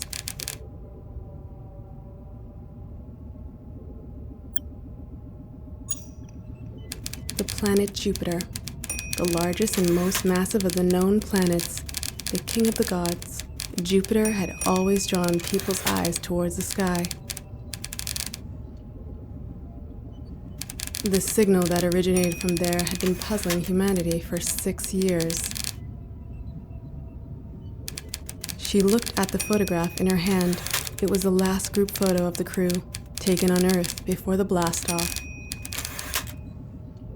There's still 2 possibilities for the backstory. Both would work, but what would the publishing authority prefer? She felt as if an eternity had passed. With tears in her eyes, she remembered the unfortunate fate of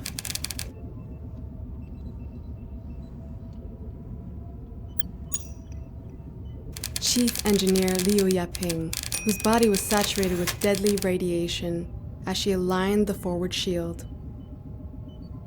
She would see this mission through to its end, if not for the people of Earth, then for the comrades who had been forced to stay behind.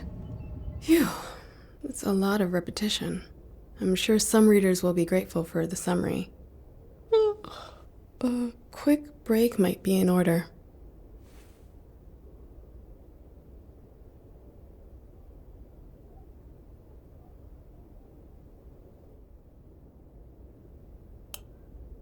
Why do I have all these old tombs from the great Karl G. Zelensky laying around? Did I really smoke them all? Sometimes I wish I never signed this contract. Mom was always so proud of Dad's achievements. I always wondered whether she even really liked his books. The Russian authors have got the hang of it. My first book, Change, is almost 5 years old. Although, standstill would have been more appropriate after the publishing authority had gone through it. But it was an achievement to have published anything. I'm quite proud of the story structure. The plot is relatively complex, and it's still accessible. Huh? What? Stay calm. You're just a bit tired. Warning. Warning. Pilot to the bridge. Interstellar objects in close range.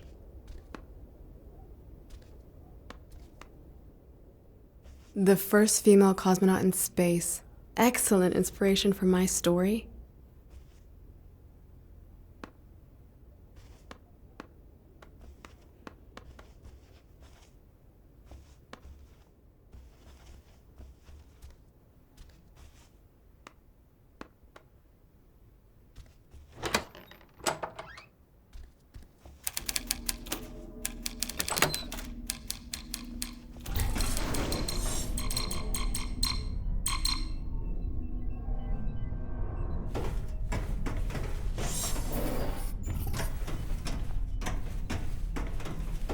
Let's see.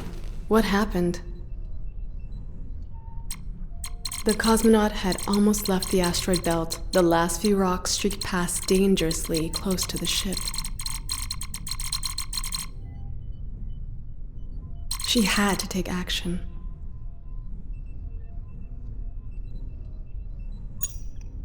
Computer, activate the ray guns.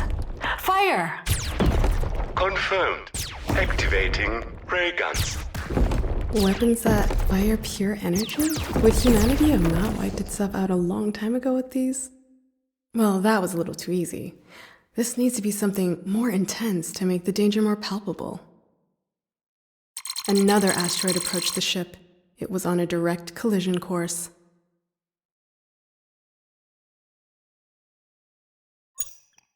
Computer, overload the thrusters for the tectonic impulse wave. It was an old trick she'd learned at the academy that would now be put into practice. At the farthest edge of the asteroid field, the cosmonaut saw her long-awaited destination. The planet Jupiter was in sight. Come on. A little more detail will bring this scene to life. The view was breathtaking. Revealed before her was a pristine, brightly shining, scarlet red orb, pulsing like life itself. The view reminded her of the maple tree in her dad's garden in the fall. The longer she gazed, the more it seemed that someone, or something, was gazing back at her. Oh, that's getting a bit over the top now. I'll have to go over it again later. The surface of the planet was calm, smooth, and still like the ocean on a windless night. Oh, that's getting a bit over the top now. I'll have to go over it again later. And now, an exciting lead into the next chapter to keep my readers hooked. Computer, prepare to land. Let's take a closer look at this new world.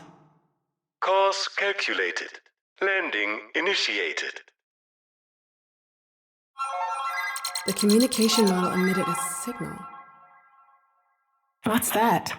Where's that coming from? It sounds like someone's trying to make contact.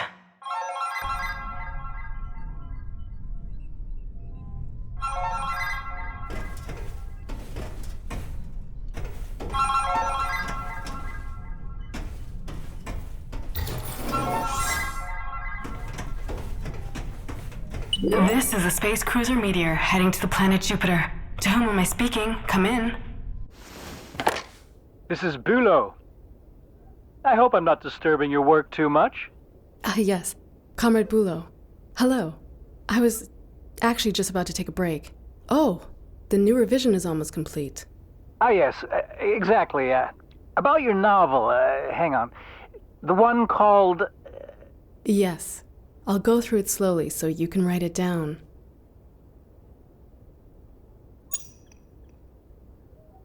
Strange signals from the planet Jupiter.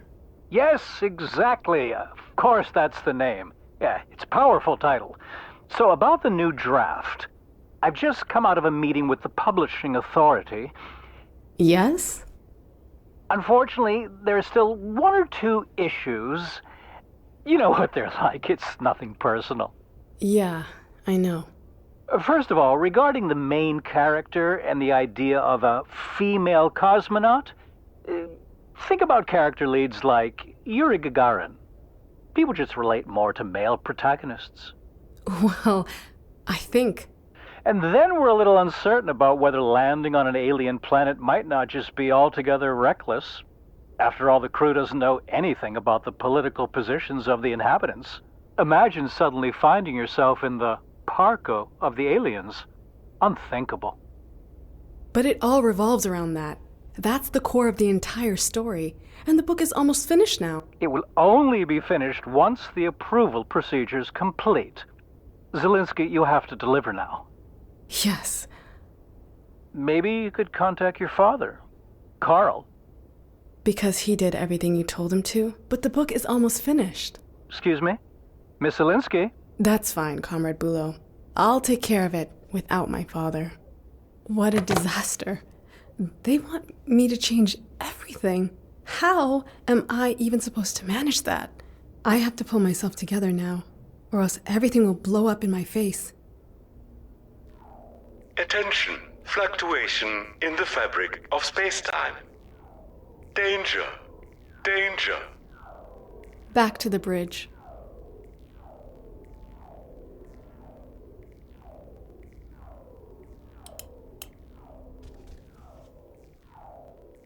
The first female cosmonaut in space. Excellent inspiration for my story.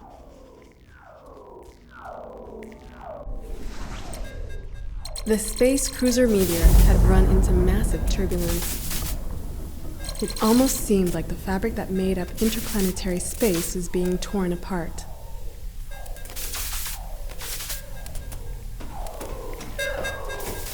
The changes are tearing everything apart. They want me to ask for Dad's input because he always did what they said, but we'll get there. Nothing's working anymore. No chance. Broken.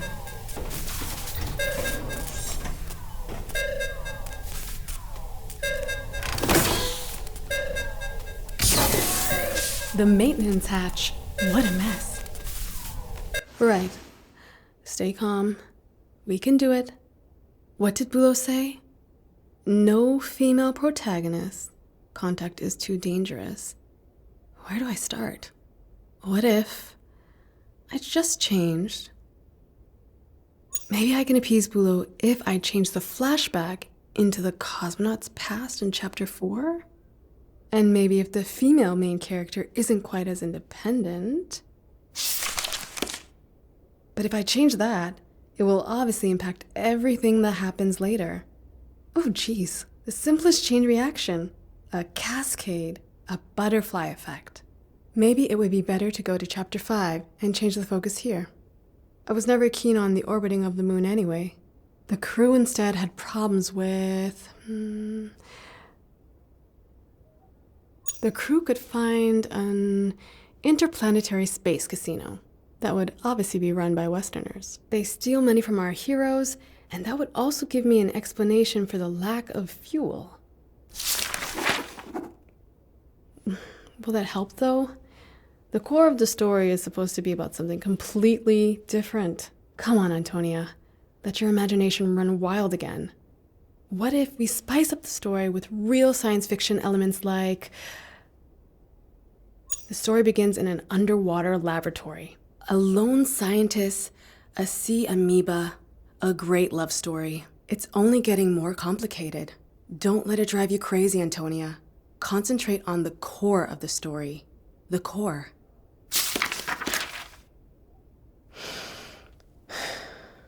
It needs to be something even more powerful. Everything is possible. There are no limits. The greatest threat to the crew is... The sun could become a black hole, swallowing everything up. Light, energy, time itself. And that's obviously a metaphor for the insatiability of the ruthless capitalistic system. And obviously, the sea amoeba makes a strong appearance here. There. I wouldn't need to explain much more than that. That would solve almost all my problems. Oh no. But then, is that still the core of my story? I think I've almost cracked this nut. I have to go further. Another stroke of genius. It turns out in the end, the signal was fabricated by intellectual vampires from Venus. They could even join forces with the casino operators from the moon. After all, they're bloodsuckers too. That makes total sense. That's it. Just brilliant. I think this idea is now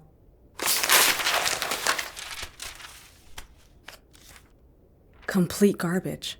I'm officially at the end of my rope. I'm breaking more than I'm fixing at the moment. What would Dad do now? I want to tell a story in which people surpass their own abilities. That's the core of the story. I need to keep a cool head and think. Coffee. Yes, I need coffee. My last chance. Do I even have any left?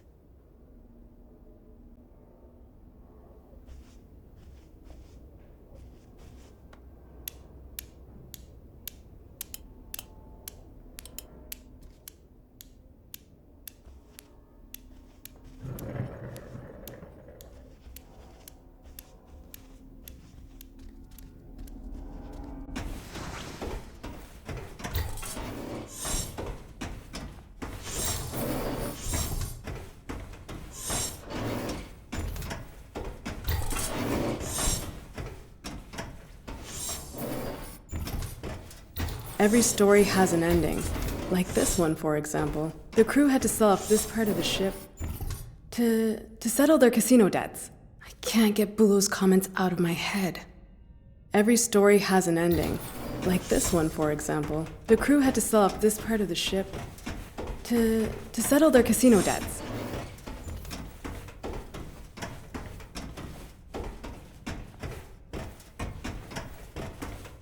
Who designed these endless hallways? It's such a waste of material.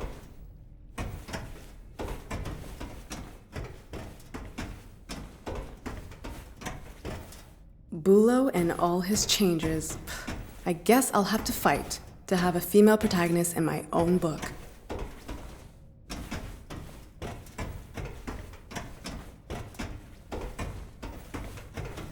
There were originally 7 of us. This was never intended to be a solo mission. We didn't have a xenolinguist on board for nothing after all. If we really do happen to come across any alien life, I'm sure Professor Palemba will be very annoyed about the missed opportunity. It certainly won't get any easier without a doctor and a cook on board. Marta would definitely know what to do. Marta is on the trail of the greatest mysteries of the universe. Like why she lost more frequently when playing 4-dimensional chess in space than she did back on Earth.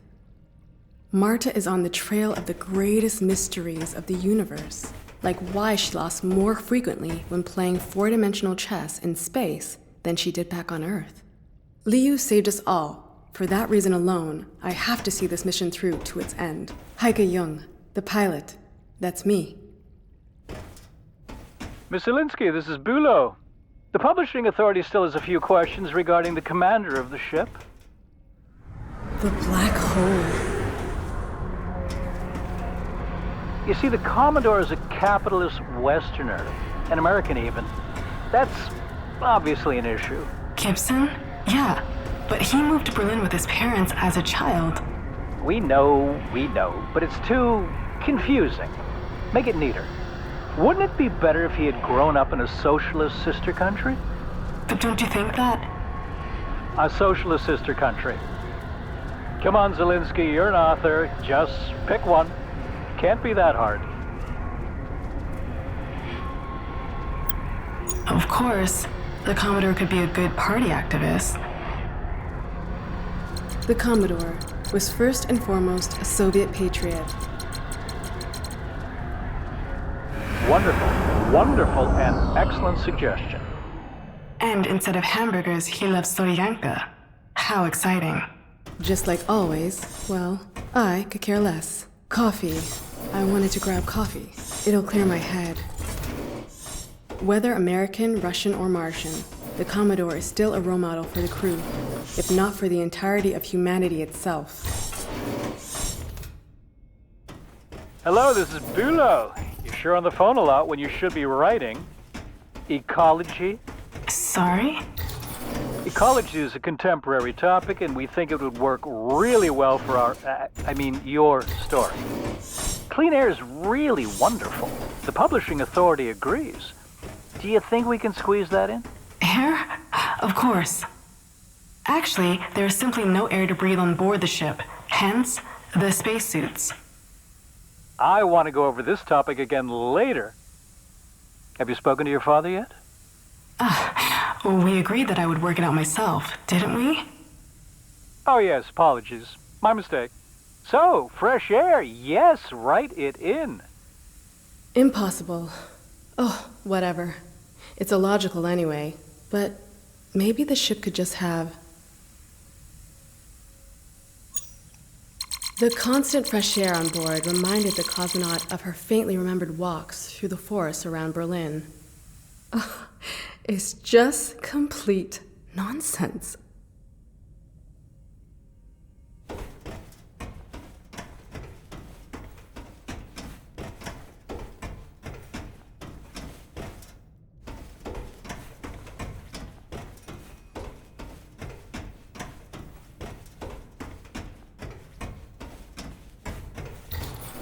That looks really inviting.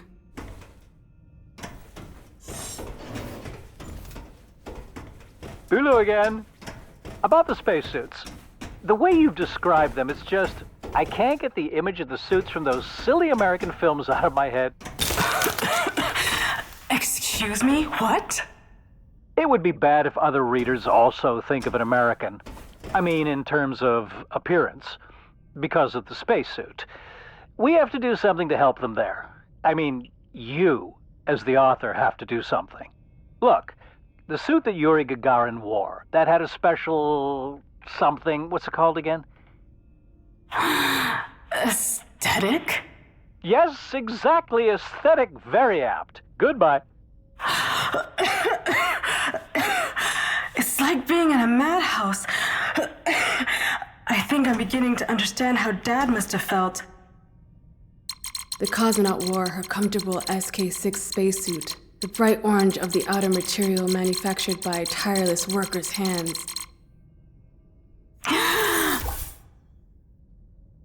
Gave her a sense of safety and security. It reminded her of home. A good feeling. Even a plant-based air filtration system won't be of any help. How is anyone supposed to form a clear thought when my beautiful SK-6 has a long and rich history? It's a good thing that Bulu and I were able to clarify this. The spacesuits can stay. My beautiful SK-6 has a long and rich history. It's a good thing that Bulu and I were able to clarify this. The spacesuits can stay. My beautiful SK-6 has a long and rich history. It's a good thing that Bulu and I were able to clarify this. The spacesuits can stay.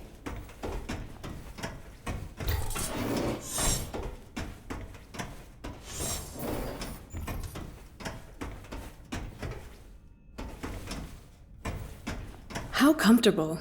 I could lie down, just for a second.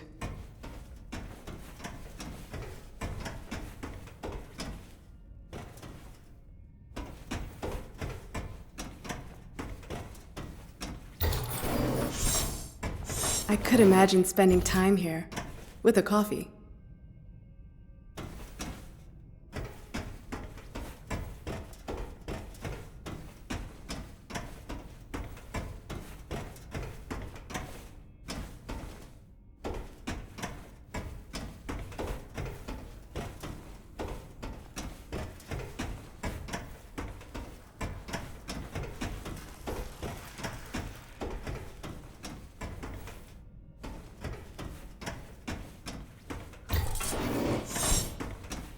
Bülow again. Miss Zelinsky, I forgot to mention something. In Chapter 9, there's reference to the ship being armed with these nuclear warheads. That's right. They're used in Chapter 12 in...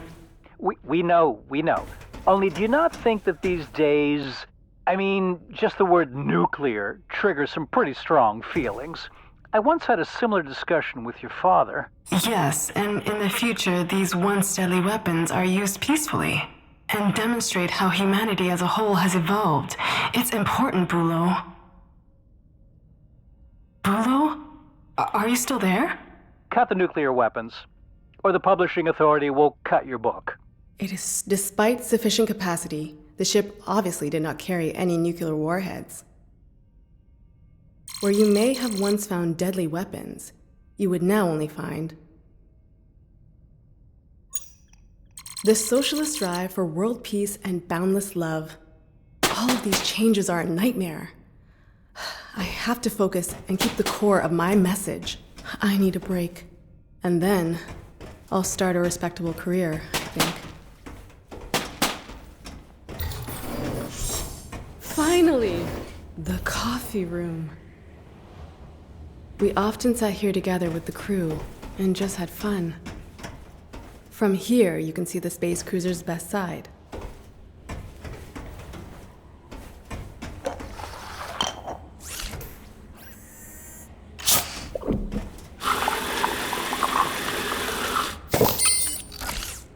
There it is, my coffee, black and delicious. Ah, just what I needed. You can feel the coffee enter your brain's pathways and deliver nothing but goodness. From here, you can see the space cruiser's best side. A little boost of energy was exactly what I needed. Back to work.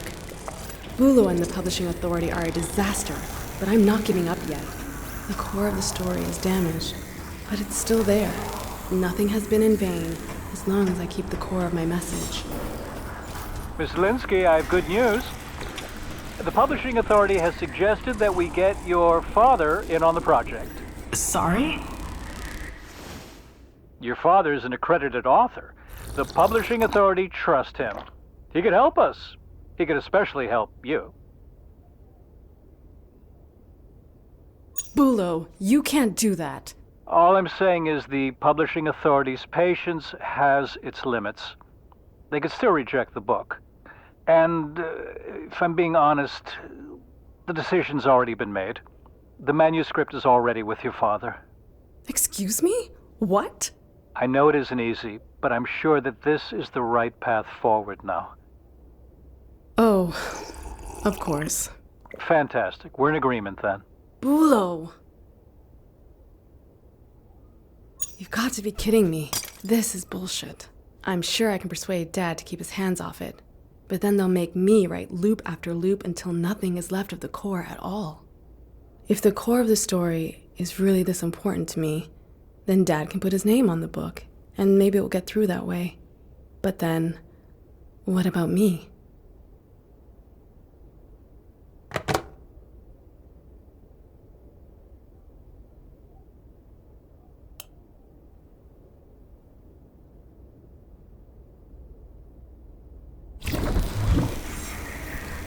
That's KARL.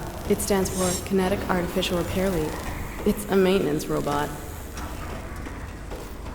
Professor Palembe's toad lilies, the first of their kind to be grown in space. I would love to swap places with you. What do you think?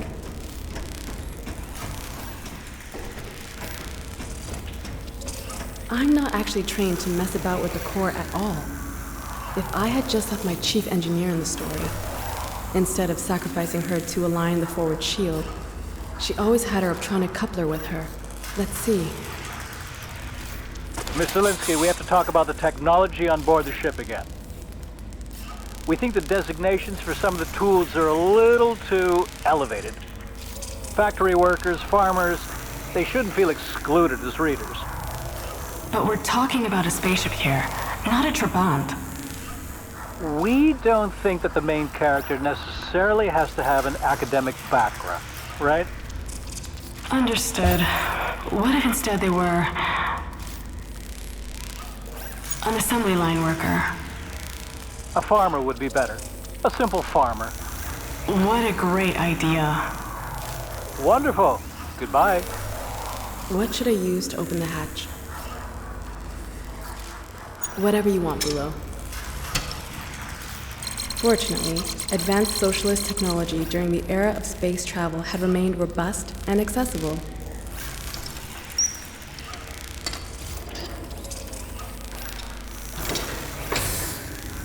She had to redirect the energy to stabilize the core. There were 2 switches behind the hatch. One of the main systems had to be deactivated. She could choose between the life support systems and the lighting. The cosmonaut didn't waste much time choosing and decided to switch off the life support systems.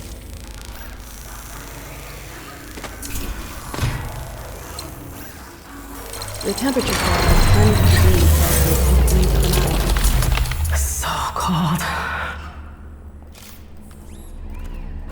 It looked to her like the core might be calming. That should be enough to stabilize the core for now, but it won't hold forever. I need to find a solution so that I can safely complete the mission. Warning. Core status critical. Damn it. Recommending emergency activation of the KARL repair unit. Activate the KARL repair unit? Please don't.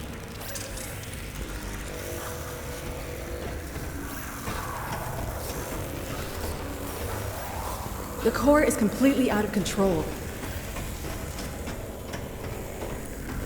I'm not getting any further here.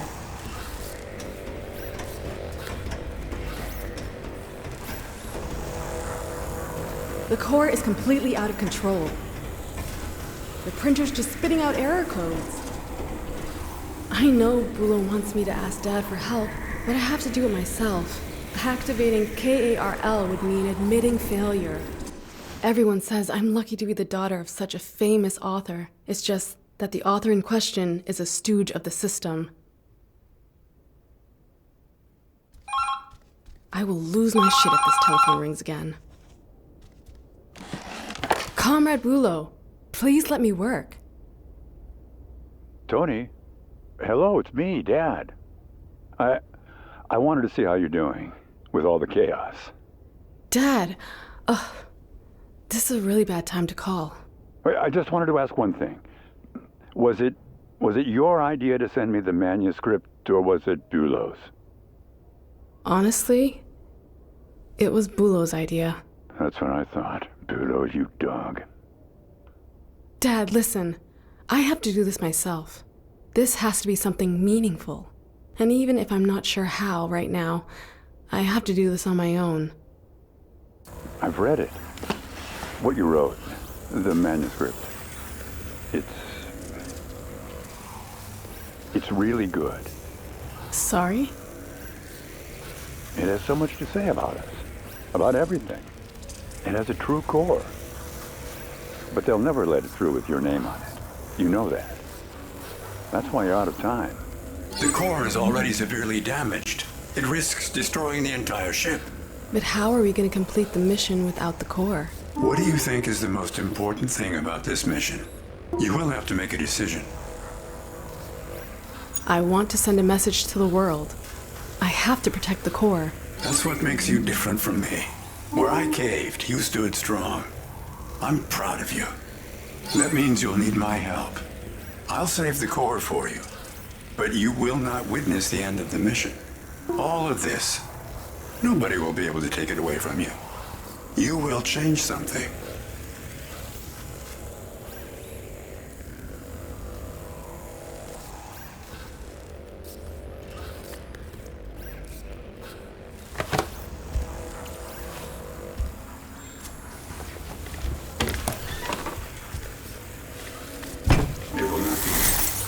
Was it ever easy? The core cannot be saved anymore. You have to release it from its anchoring. Then we will eject it into space through the airlock. The core? That's the reason I'm even here. That's the wrong console. I need to get to the other side.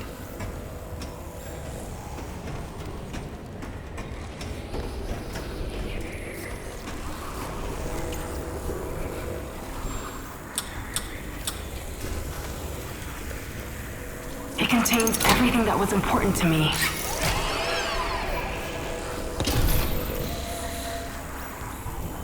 Warning. Maintenance hatch to core is unlocked. The anchoring has been released. The core is now free. I'm sorry. Believe me. I understand what this means to you. I know what I have to do. You have to reject it. Concentrate on what is really important to you. The cosmonaut. Let it go. Why? Why did it have to come to this? You were doomed from the start. It's always the same. It is no coincidence. It's their system. They wear you down until nothing is left of you or of what was once important to you. Yes. But your book will certainly be a success. With any luck, people will read what you've created. And then you can write another book, and you'll say to yourself, this time, I will keep my core. No one will interfere this time. And maybe this time, you will succeed. Did you succeed? No, but maybe next time. Yeah, maybe next time. We cannot give up.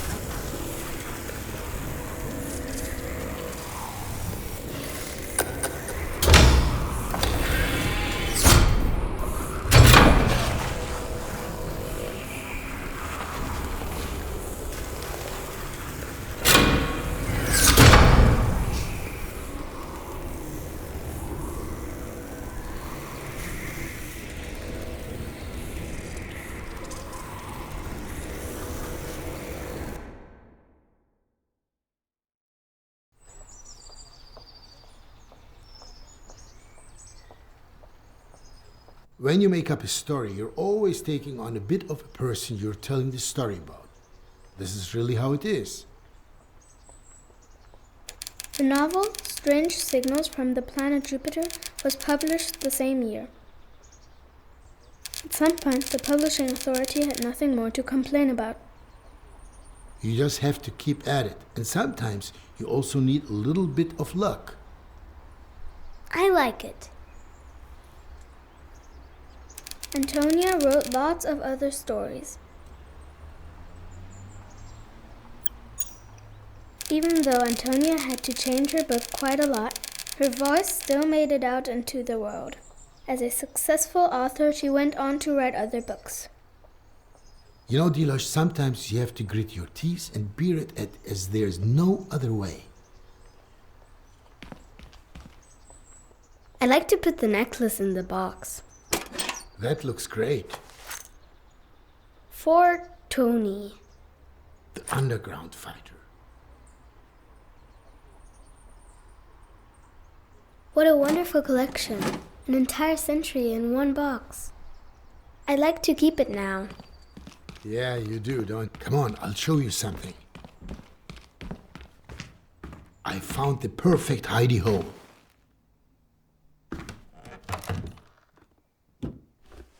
It fits perfectly. Wait. I have an idea. We should hide something of our own here in the apartment too. Oh yeah. Do you mean someone will find my wall drawings eventually? Definitely.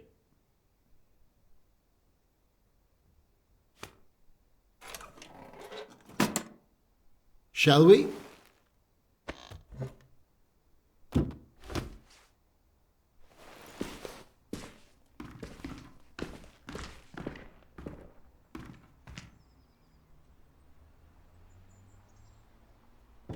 I'm starving. What do you want to eat? Ice cream? A scoop of ice cream isn't real food. 2 then? That's not what I meant. And where did you see an ice cream parlor around here?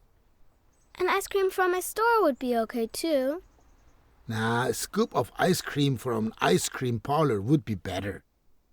All right then, you've convinced me. And you'll be getting broccoli flavor. That's not funny, Dad. We still need to gather up all the tools you threw down the chute. If you were an ice cream, what flavor would you be? I'd be stracciatella. Why that one? 'Cause at the first glance, I look classic and relaxed, and then bang, lots of little surprises. So you're boring with a bit of fun? I'm reliable but not predictable. I think you're like vanilla. Hey, don't ruin the surprise. But that's such a typical Dad flavor. And what are you? Smurf ice cream with colorful sprinkles and cookie dough. Chaotic, loud, and sweet as sugar. And no one knows what's in it. A mystery then, just like me. Are we gonna renovate another apartment again soon? I thought you wanted to go back to school soon. But school's boring.